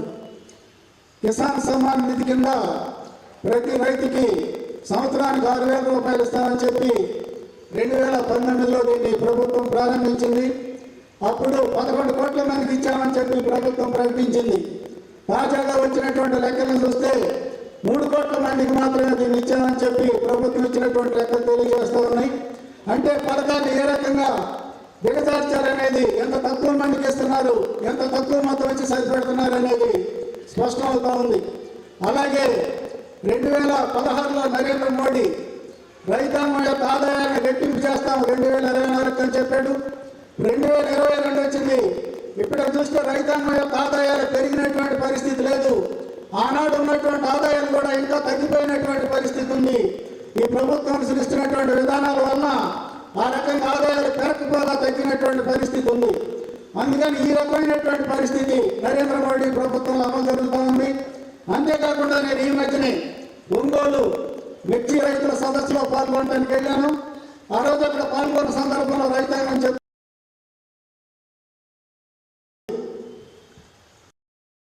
fertilizer prices have gone tremendously high. There is black marketing of fertilizers. Seed prices have increased. Insecticide prices have increased. Petrol, diesel. Can you ever think in the last 75 years, had it gone over 100 rupees per liter? Never. Now petrol, diesel is over or nearly 100 rupees per liter. My sister sitting over there, Modi had promised, I will give gas cylinder free under the Ujjwala scheme. First gas cylinder was given free to some women. After that, what happened? No free gas cylinder. And a gas cylinder which was costing 400 rupees per cylinder in 2014, today what is the price? What is the price? 1100, 1200 rupees. That means 3 times gas price cylinder has grown 3 times. Petrol increased, diesel increased, gas increased, all other essential commodities have increased. People are going hungry, and according to the World Hunger Index, India has now reached 107 number out of the 121 hungriest countries in the world. What is India's number? 107. Very, very low. Among 121. This is the situation. This same Narendra Modi had said in 2014, if we come to power, we will give 2 crore youth jobs per year. How many years have passed? 8 years. How many jobs should have been given? 16 crore. How many have been given? What are the latest figures? In 2013, 44 crore Indians had jobs. In 2021, the number of Indians who have jobs has come down to 38 crore. 6 crore people who had jobs have been thrown out of jobs. No 16 crore new jobs. Those who had jobs, 6 crore have been thrown out. Corona pandemic we saw. The government says 5 lakh people have died. World Health Organization has said, few months ago, you must have seen in the papers, they have said minimum 45 lakh people have died in India as a result of COVID. And who is responsible? Who is responsible? Clearly there is no doubt. We saw so many bodies floating in the Ganga river. Thousands of bodies in the Ganga river. It is the Narendra Modi government which is responsible for 45 lakh corona deaths in our country. It is responsible for 6 crore unemployed instead of 16 crore jobs. It is responsible for price rise. This is what all of us have to understand and take to the villages and the cities of Andhra Pradesh in the days ahead. ఎరువుల ధరలు విపరీతంగా పెరిగిపోతూ ఉన్నాయి. Black మార్కెట్లో కూడా అమ్ముతున్నటువంటి పరిస్థితి ఉంది. విత్తనాల పరిస్థితి కూడా అలానే ఉంది. ఈ రకంగా అన్ని అంశాల్లోనూ ప్రభుత్వం ధరలు విపరీతంగా పెంచుతున్నటువంటి పరిస్థితిని చూస్తూ ఉన్నాం. ముఖ్యంగా పెట్రోల్, డీజిల్, వంట గ్యాస్ ధరలు విపరీతంగా పెరిగిపోయినాయి. గతంలో ఏనాడు కూడా పెట్రోల్, డీజిల్ 100 రూపాయలు అమ్మినటువంటి పరిస్థితిని మనం చూడలేదు. వంట గ్యాస్ ధరని ఈరోజు 1100 రూపాయలుగా పెరిగిపోయింది. మోడీ అధికారంలోకి వచ్చిన తర్వాత ఉజ్వల పథకం పేరుతోటి అందరికీ ఉచితంగా గ్యాస్ ఇస్తానని చెప్పి ప్రకటించాడు.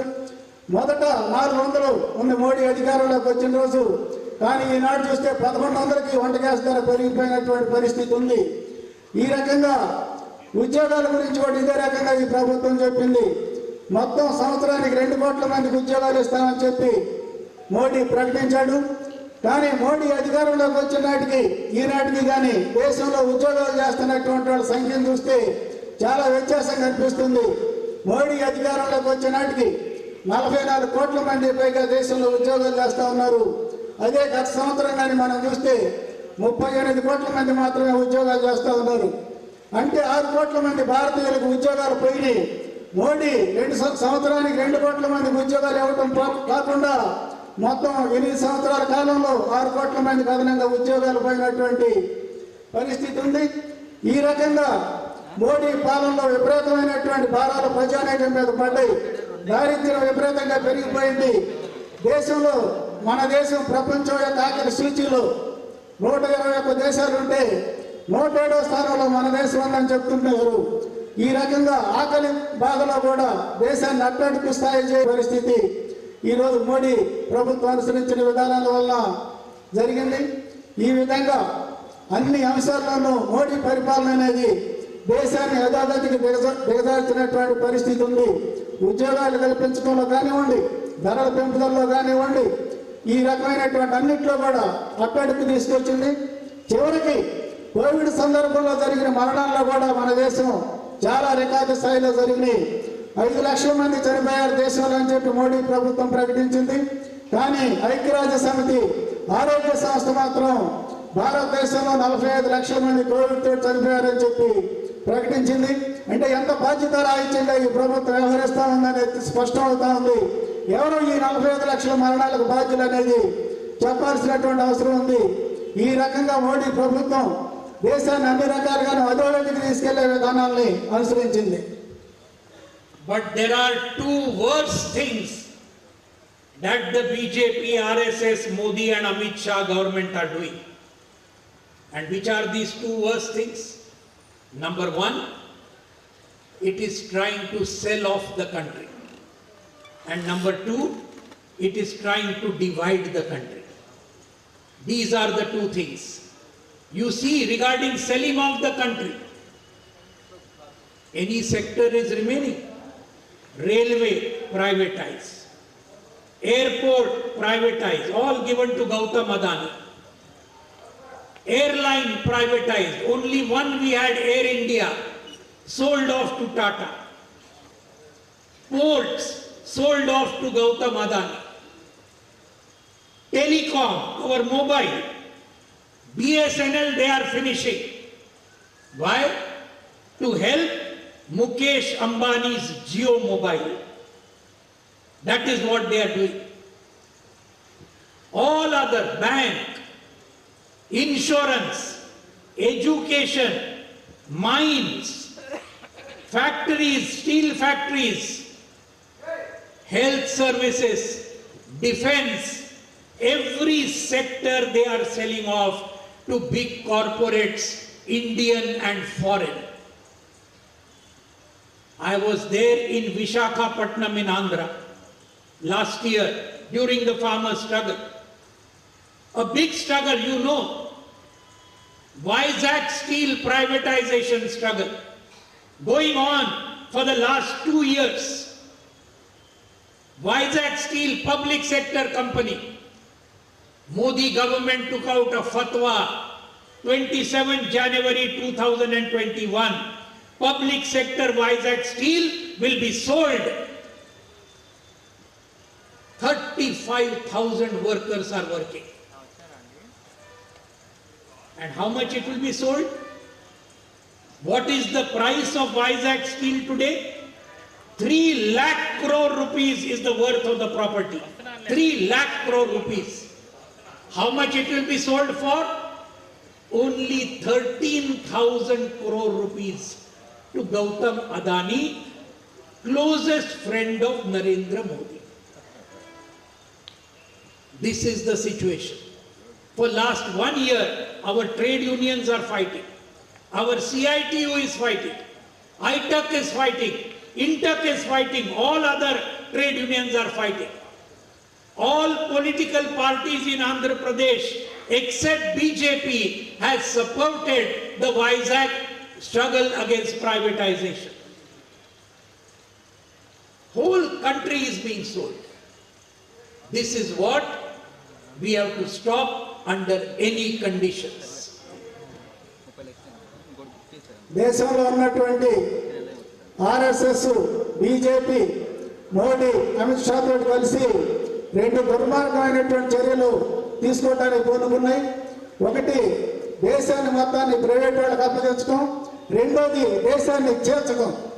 ఈ ప్రైవేటీకరణ కార్యక్రమం అనేది ఈరోజు దేశంలో ఉన్నటువంటి అన్ని రంగాల్ని ప్రైవేటీకరణ చేసేదాన్ని పూనుకుంది. ప్రభుత్వ రంగంలో ఉన్నటువంటి ప్రతిదాన్ని ప్రైవేటీకరణ చేస్తామని చెప్తున్నారు. అన్నీ కూడా అంబానీకి, అదానీకి, దేశంలోని కాకుండా ఉన్నటువంటి విదేశీ సంస్థలకు కూడా ఈ సంపదను మొత్తాన్ని అప్పగించేస్తూ ఉన్నారు. రైల్వేలు ప్రైవేటీకరణ చేస్తున్నారు, విమానాశ్రయాలను ప్రైవేటీకరణ చేస్తున్నారు, ఓడరేవులు ప్రైవేటీకరణ చేస్తున్నారు, ఎల్ఐసిని, ఇటువంటి వాటి అన్నింటినీ కూడా మొత్తాన్ని ప్రైవేటీకరణ చేయడానికి పూనుకున్నారు. ప్రభుత్వ రంగంలో ఉన్నటువంటి ప్రతిదీ కూడా ప్రైవేటీకరణ చేసే విధానాన్ని వీళ్ళు కొనసాగిస్తారు.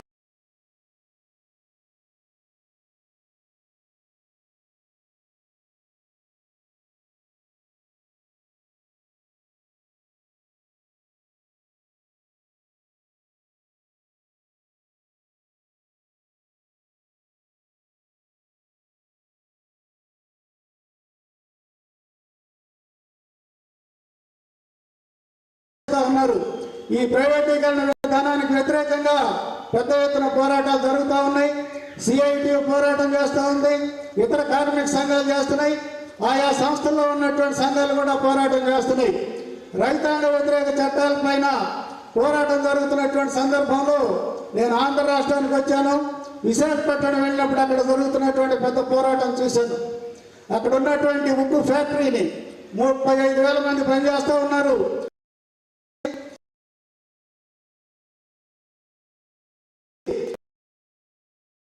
అక్కడున్న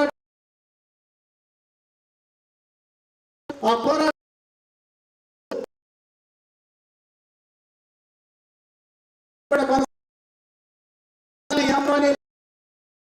కూడా నాశనం చేస్తున్నారు. సంస్థల్ని నాశనం చేయడం అనేది కొనసాగుతూ ఉంది. ఈ రకంగా ప్రైవేటీకరణ విధానాన్ని వీళ్ళంతా కూడా కలిసి ఆర్ఎస్ఎస్, బీజేపీ, మోడీ, అమిత్ షాలు ముందుకు తీసుకెళ్ళడానికి ప్రయత్నం చేస్తూ ఉన్నారు. దానికి వ్యతిరేకంగా పోరాటాలు కూడా పెద్ద ఎత్తున జరుగుతూ ఉన్నాయి.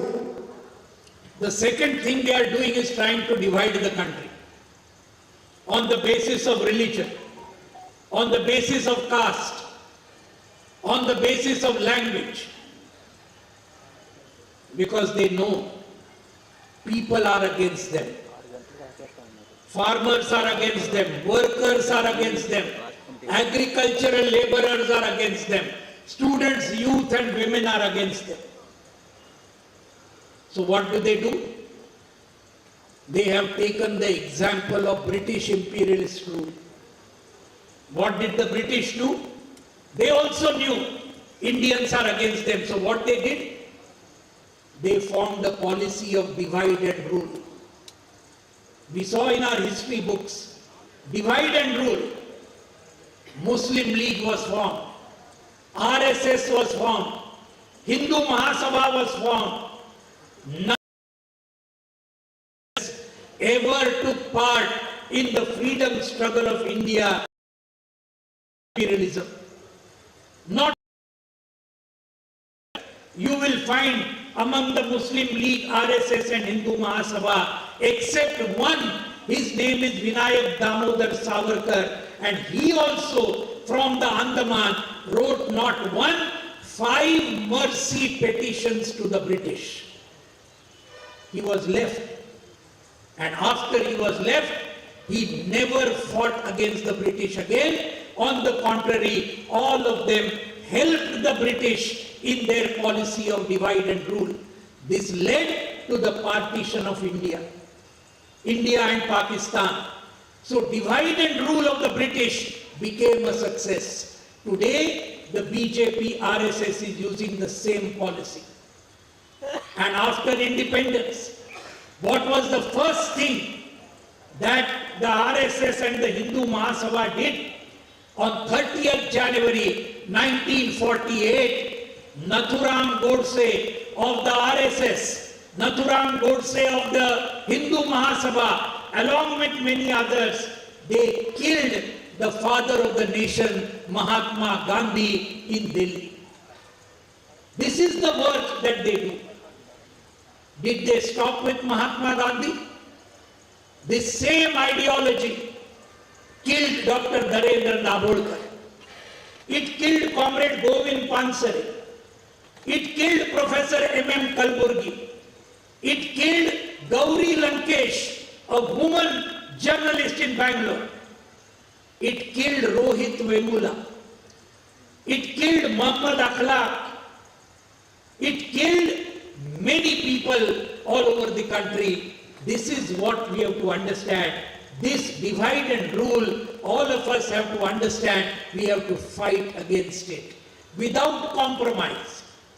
I know in Andhra Pradesh, the ruling party and some of the opposition parties, there is a competition to become very close to the BJP. Am I right? Am I right or am I wrong? Between both ruling party and opposition party, there is competition. They are playing a very dangerous game, I will tell you. They are playing a very dangerous game. They have to take a clear stand in favor of national unity, secularism, democracy, and the Indian Constitution. What the left is taking today, and the left will take whatever happens in the coming days. దేశాన్ని విభజించడం కోసం, ప్రజానీకాన్ని విభజించడం కోసం వీడు పూనుకోవడం అనేది రెండో ముఖ్యమైనటువంటి విధ్వంసకర చర్య. మతం పేరుతోటి, కులం పేరుతోటి, భాష పేరుతోటి ఈరోజు దేశంలో ఉన్నటువంటి ప్రజానీకాన్ని విభజించడానికి పూనుకుంటున్నారు. దేశంలో ఉన్నటువంటి అన్ని తరగతుల ప్రజానీకాన్ని ఈ విధంగా విభజించడం కోసం పూనుకున్నారు. ఈ విభజించడం అనేది ఈరోజు బ్రిటిష్ వాళ్ళ నుంచి వీళ్ళు తీసుకున్నటువంటిది. బ్రిటిష్ వాళ్ళు ఇదే రకంగా భారతదేశ ప్రజానీకాన్ని విభజించి పరిపాలించారు. వాళ్ళ పరిపాలన కొనసాగించుకోవడం కోసం దేశ ప్రజానీకం మధ్య విభజన తీసుకొచ్చారు.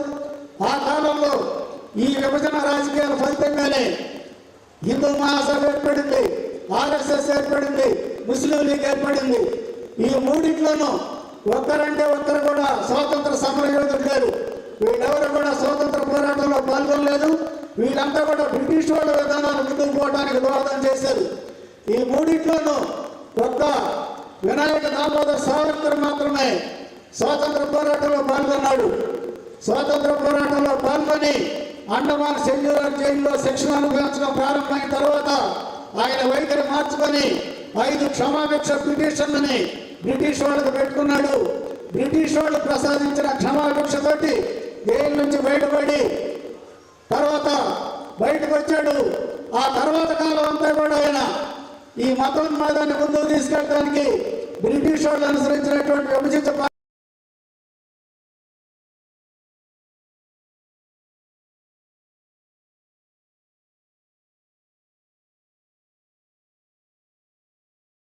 విధానాన్ని ముందుకు తీసుకెళ్ళడం కోసం పనిచేశాడు.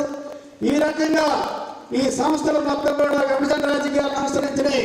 దాని ఫలితంగానే భారతదేశం చీలిపోయింది. అందుకని ఈ రకమైనటువంటి విభజన రాజకీయాలు ఏవైతే బ్రిటిష్ వాళ్ళు అనుసరించారో అదే రకమైనటువంటి విభజన రాజకీయాల్ని ఈరోజు బీజేపీ ఆర్ఎస్ఎస్లు అనుసరిస్తూ ఉన్నాయి. దేశానికి స్వాతంత్రం వచ్చిన తర్వాత బీజేపీ ఆ రోజు ఉన్నటువంటి ఆర్ఎస్ఎస్ చేసినటువంటి మొదటి పని ఏమిటంటే 1945లో నాథూరాం గాడ్సే అని ఆర్ఎస్ఎస్ లో ఉన్నటువంటి కార్యకర్త, హిందూ మహాసభ కార్యకర్త, అతడు మహాత్మా గాంధీ జాతిపితని కాల్చి చంపాడు. అది ఆర్ఎస్ఎస్ సిద్ధాంతం ఆ రకంగా జాతిపిత హత్యకు దారి తీసింది. ఆ తర్వాత అదే భావజాలంతో ఉన్నటువంటి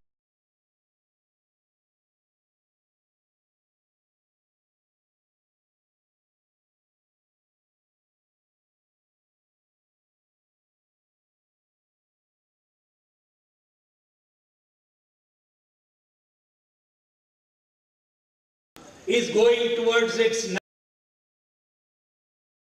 national conference next month, 13 to 16 December at Thrissur in Kerala. Kerala is the land where the LDF government, led by Comrade Pinarayi Vijayan, has made history by coming to power for the second time, for the first time in 44 years. And the Kerala government, while farmers across India are getting between 800 and 1200 rupees per quintal for paddy, only the Kerala LDF government is giving paddy farmers 2,870 rupees per quintal. No other government in India is giving that much amount to the farmers of Kerala. It has the best public distribution system. It has the best public education system. It has the best public health system. It has the best Kudumbashri, the whole system in Kerala. All this, it is in this Kerala that we are having our All India conference.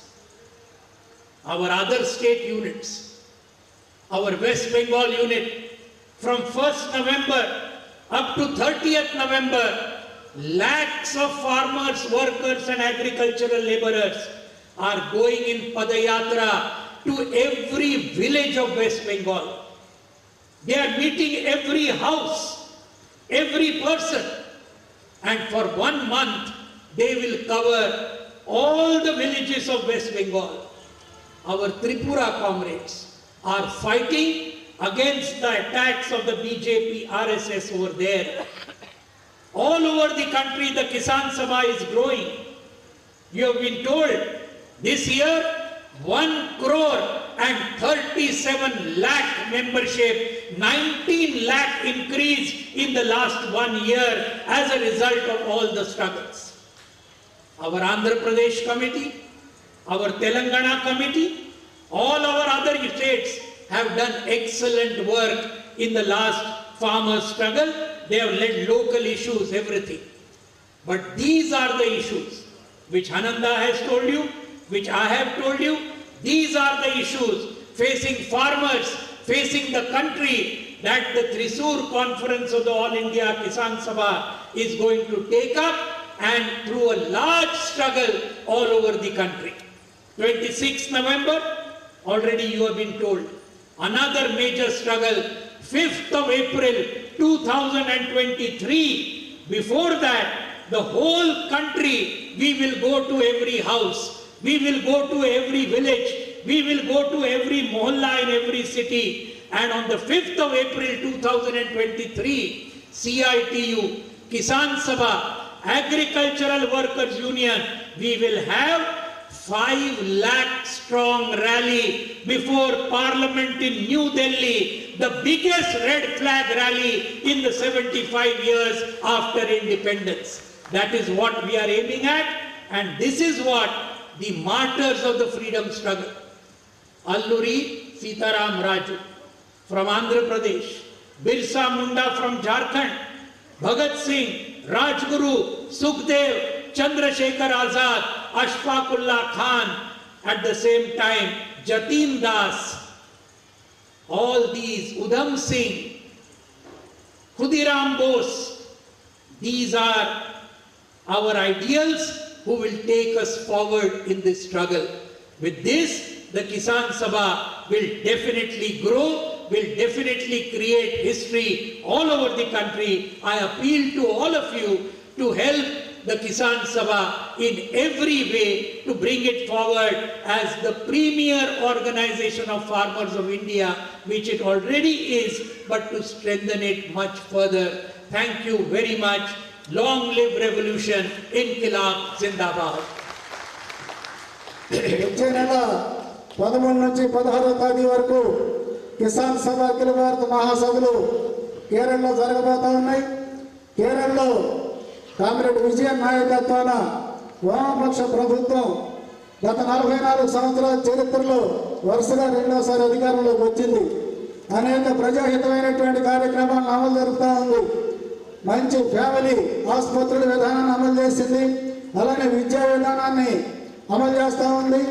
రైతాంగానికి దేశంలో ఎక్కడా లేని విధంగా quintal ధాన్యానికి 2,870 రూపాయలని అక్కడ ప్రభుత్వం ఇస్తూ ఉంది. ఇంకా అనేక రైతాంగ ప్రజానుకూలమైనటువంటి విధానాలను ప్రభుత్వం అమలు చేస్తూ ఉంది. అక్కడ ఈ మహాసభ అనేది జరగబోతూ ఉంది. ఈ జరిగే మహాసభలో అనేక నిర్ణయాలు తీసుకుని వాటిని అమలు చేయడం కోసం మళ్ళీ పోరాటం చేయడం అనేది జరుగుతుంది. మహాసభకు సన్నాహంగా దేశవ్యాప్తంగా అన్ని రాష్ట్రాల్లోనూ కార్యక్రమాలు జరుగుతూ ఉన్నాయి. త్రిపుర రాష్ట్రంలో కార్యకర్తలు మొత్తం ప్రచారం చేస్తూ ఉన్నారు.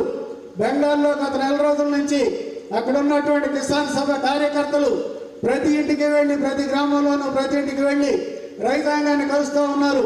అలానే ఇతర అనేక రాష్ట్రాల్లో ఈ రకమైనటువంటి కార్యక్రమం జరుగుతూ ఉంది. రైతు సంఘం కార్యకర్తలు చేసినటువంటి కృషి ఫలితంగా రైతు సంఘ సభ్యత్వం 1,31,00,000కి చేరింది. గత మహాసభ కన్నా 19 లక్షల అదనంగా పెరిగింది. ఇదంతా కూడా కార్యకర్తలు చేసినటువంటి కృషి, రైతాంగ సమస్యల మీద చేసినటువంటి పోరాట ఫలితం. దీంట్లో ఆంధ్ర, తెలంగాణ కామ్రేడ్స్ కూడా గణనీయమైనటువంటి కృషి చేస్తూ ఉన్నారు. ఆ రకంగా మన రైతాంగ ఉద్యమం అభివృద్ధి చెందుతూ ఉంది. ఈరోజు ఎవరైతే మన అమరవీరులు ఉన్నారో, ఇక్కడ ఆంధ్రాలో అల్లూరి సీతారామరాజు, జార్ఖండ్లో బిర్సా ముండా, ఇంకా భగత్ సింగ్, లాల్ రాజ్గురు, సుఖదేవ్, ఖుదీరామ్ బోస్, అష్ఫాకుల్లా ఖాన్, ఇటువంటి వాళ్ళంతా కూడా చాలా పెద్ద ఎత్తున పోరాటం చేశారు. వాళ్ళ జీవితాలంతటిని కూడా బలిదానం చేశారు. ఇటువంటి వాటన్నిటి కూడా మనం స్ఫూర్తిగా తీసుకుని పోరాటం చేయాలి. రానున్న కాలంలో మరిన్ని పెద్ద పోరాటాలను మనం చేయాలి. వచ్చే 2023 ఏప్రిల్ 5వ తారీఖు మరొక చారిత్రాత్మకమైనటువంటి పోరాటాన్ని మనం ఢిల్లీ నగరంలో కొనసాగించాలి. ఆ రోజు కిసాన్ సభ, సిఐటియు, వ్యవసాయ కార్మిక సంఘం, ఈ సంఘాలు కలిసి 5 లక్షల మందితోటి పార్లమెంట్ ఎదుట చారిత్రాత్మకమైనటువంటి ప్రదర్శన చేయాలి.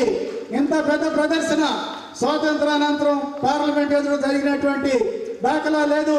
అందుకని ఈ రకమైనటువంటి భారీ చారిత్రాత్మకమైనటువంటి పోరాటాన్ని మనం కొనసాగించాల్సి ఉంది. మొత్తం మన డిమాండ్లన్నీ కూడా చాలా డిమాండ్లని అన్నన్ ముల్లా గారు చెప్పారు.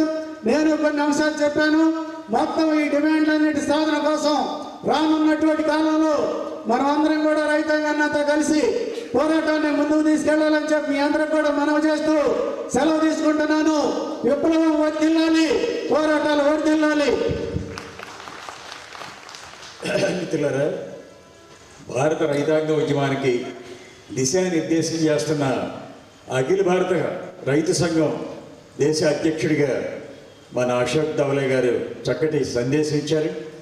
వారి రాష్ట్ర కమిటీ ఆధ్వర్యంలో మట్టి మనుషులను, కష్టజీవులను 200 కిలోమీటర్లు నడిపించి నాసిక్ నుంచి బొంబాయి దాకా నడిచిన చరిత్ర 40-50 వేల మందితోటి ఆ రకంగా దేశం అంతా కూడా తద్దరిలేట్టుగా ప్రపంచం అర్థం చేసుకున్నట్టుగా నడిచినటువంటి ఉద్యమానికి నాయకత్వం వహించినట్టు వారిలో అశోక్ ధవలే గారు ఉన్నారు. వారి మిత్రులు షాయినాథ్ గారు, సంధావ దేశపాండే గారు, విజయప్రసాద్ గారు లెఫ్ట్ వర్డ్ నాయకత్వం తయారు చేసిన ఈ పుస్తకం ఉంది. ఇది ఇంగ్లీష్లో ఉంది. ఆ విధంగా ఈ పుస్తకాన్ని, అదేవిధంగా వెన్ ఫార్మర్ స్టూడ్ అప్ అని చెప్పి అశోక్ ధవలే గారు కంపైల్ చేశారు. ఇందులో 31 ఆర్టికల్స్ ఉన్నాయి. ఈ ఆర్టికల్స్తో వచ్చిన ఈ పుస్తకాన్ని కూడా, ఈ 2 పుస్తకాలు లెఫ్ట్ వర్డ్ పేరుతో వచ్చినాయి.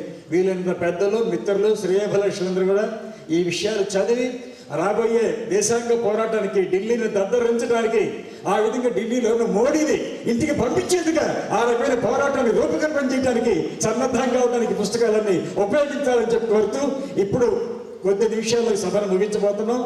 దానికి ఎందుకంటే మీటింగ్ రెడీ అవుతుంది. అక్కడ మన ఆంధ్రప్రదేశ్ రైతు సంఘం రాష్ట్ర ప్రధాన కార్యదర్శి ప్రభాకర్ రెడ్డి గారు 2 నిమిషాలు మాట్లాడతారు.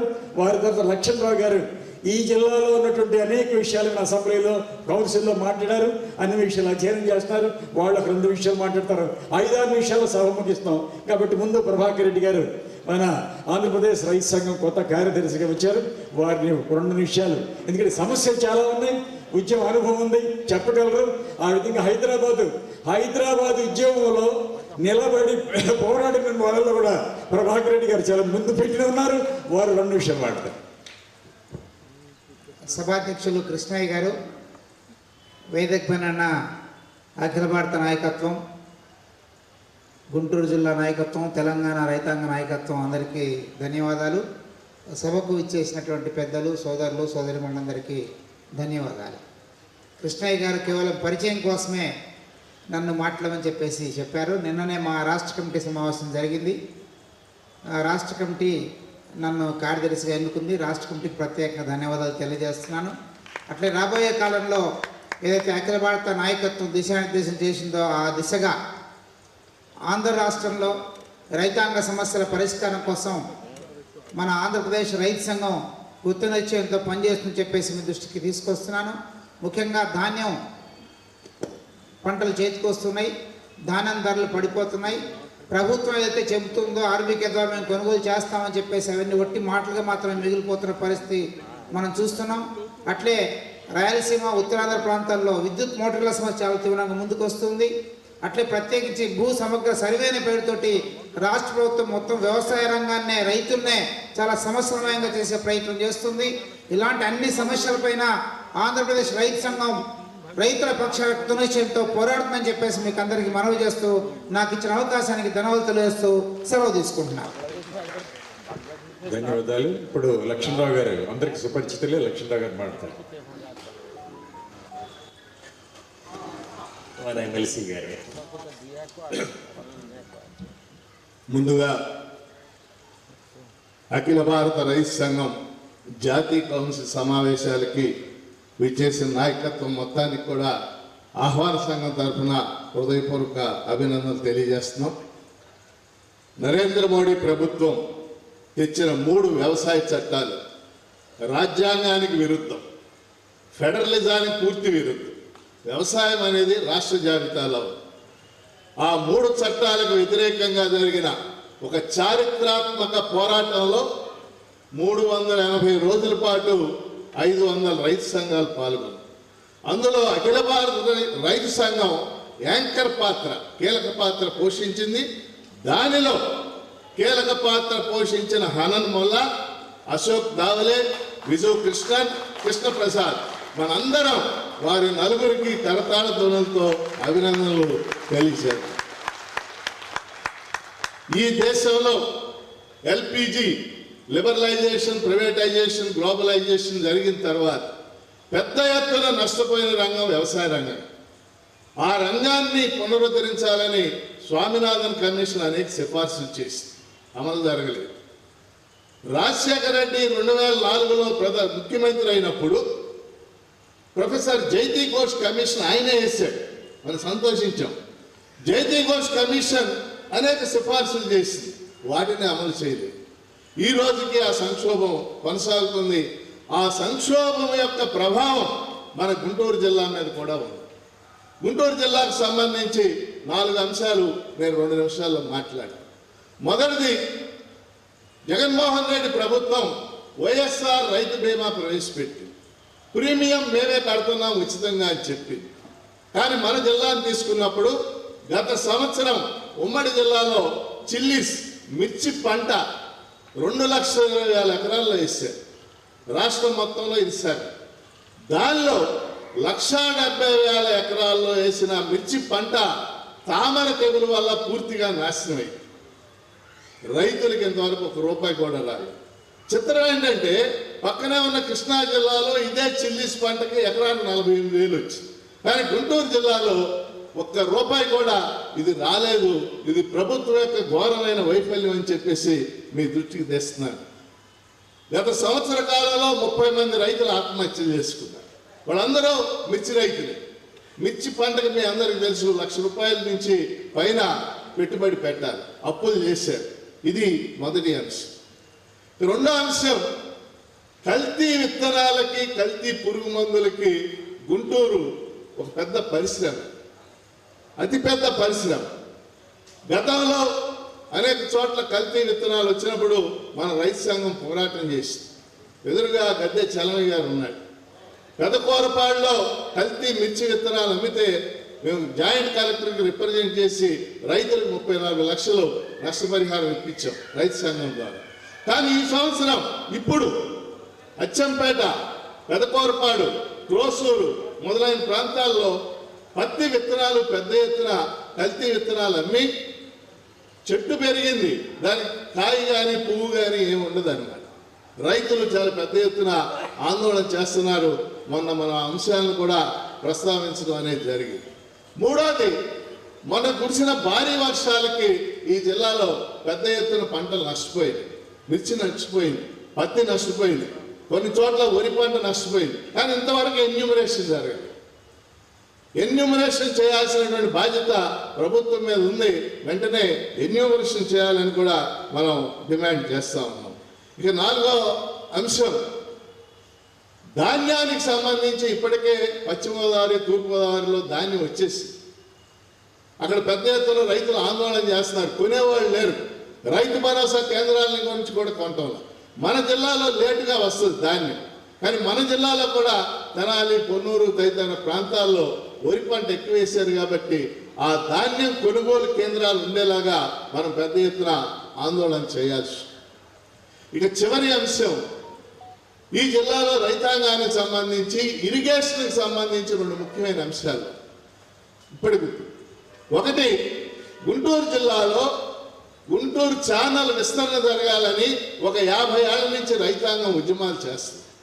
నల్లమడ రైతు సంఘం పేరుతో వల్లా రాజమోహన్ గారు కానీ, అఖిల భారత రైతు సంఘం కానీ మన వాళ్ళు పెద్ద ఎత్తున ఆందోళన చేసి గుంటూరు ఛానల్ కనుక విస్తరణ జరిగితే పత్తిపాడు, పెదనందిపాడు, పర్చూరు ఈ 3 మండలాల్లో 50,000 ఎకరాలకు నీళ్లు వస్తాయి. 50 గ్రామాలకి మంచినీళ్ళు వస్తాయి. అదంతా కూడా మెట్ట ప్రాంతం. కానీ 50 ఏళ్ల నుంచి అది విస్తరణ జరగలేదు. కానీ మనం చేసిన ఉద్యమాల వల్ల, అది నల్లమడ రైతు సంఘం కావచ్చు, మన రైతు సంఘం కావచ్చు, అలాగే నేను అనేక సార్లు డిఆర్సి తదితర సమావేశాల్లో ప్రస్తావించడం వల్ల భూ సేకరణ చేయడానికి ప్రభుత్వం నోటిఫికేషన్ ఇచ్చింది. ఇది ఈ ఉద్యమంలో తొలి విజయం అని చెప్పేసి మీ అందరికి కూడా తెలియజేస్తాను. అంటే పల్నాడు ప్రాంతానికి సంబంధించి చివరి అంశం, వరికిపూడి సెల ఆ ప్రాంత చిరకాల స్వప్నం. పక్కనే నాగార్జున సాగర్ ఉంది, కానీ వెల్దుర్తి, దుర్గి, బొల్లాపల్లి ఈ మండలాల్లో మంచినీళ్ళు ఒక విచిత్రమైన విషయం అనమాట. కాబట్టి ఆ ప్రాంతంలో వరికిపూడి సెల అనే ఒక ఎత్తిపోతల పథకం ఆ ప్రాంత ప్రజల చిరకాల స్వప్నం, వాంఛ. అక్కడ కూడా మన రైతు సంఘం పెద్ద ఎత్తున పోరాటం చేస్తుంది. నేను కూడా అనేక సార్లు అంశాలు లేవనెత్తాను. అందుకని ఇప్పుడు వరికిపూడి సెలకు సంబంధించి టైగర్ ఫారెస్ట్ డీరిజర్వ్ చేయడానికి ఒక ప్రయత్నం జరుగుతుంది. అది కనుక జరిగినట్లయితే మేము ప్రారంభిస్తామని ప్రభుత్వం చెప్తుంది. ఇవి ఏవైనా కానీ, ఒక వరికిపూడి సెల కానీ, ఒక గుంటూరు ఛానల్ కానీ, లేదా మిర్చి రైతుల నష్టపరిహారం కానీ పోరాటాలు లేకుండా, ఉద్యమాలు లేకుండా జరగదు. మరి మన జిల్లాలో రైతు సంఘం చేసే ఉద్యమాలన్నిటికీ కూడా నేను కానీ, మా పీడిఎఫ్ ఎమ్మెల్సీలు కానీ, అలాగే ఇతర మేధావులు కానీ పూర్తి సహాయ సహకారాలు ఉంటాయని చెప్పేసి తెలియజేస్తూ, ఈరోజు రేపు జరిగేటటువంటి ఈ జాతీయ కౌన్సిల్ సమావేశాల్లో జరిగే కార్యాచరణ రైతాంగ ఉద్యమాన్ని మరింత ముందుకు తీసుకెళ్లే విధంగా ఉంటుందని భావిస్తూ జై హింద్. లక్ష్మణరావు గారికి ధన్యవాదాలు. రైతు సంఘం తరఫున ఎప్పుడు అడిగినా, ఎక్కడ అడిగినా, ఏ విషయం అడిగినా వచ్చి రిప్రజెంట్ చేసి మాట్లాడి నిలబడటానికి నిరంతరంగా సన్నద్ధంగా ఉంటాడు లక్ష్మణరావు గారు. మన ఈ ఆహ్వాన సంఘానికి కూడా అధ్యక్షుడిగా ఉన్నారు. వారికి ప్రత్యేకమైన ధన్యవాదాలు. ఇప్పుడు మన ఓట్ ఆఫ్ థ్యాంక్స్ శివశంకర్ గారు, రాష్ట్ర ఉపాధ్యక్షులు, వచ్చి ఓట్ ఆఫ్ థ్యాంక్స్ చెప్పమని కోరుతున్నాను. దీంతో ప్రోగ్రాం ముగుస్తుంది.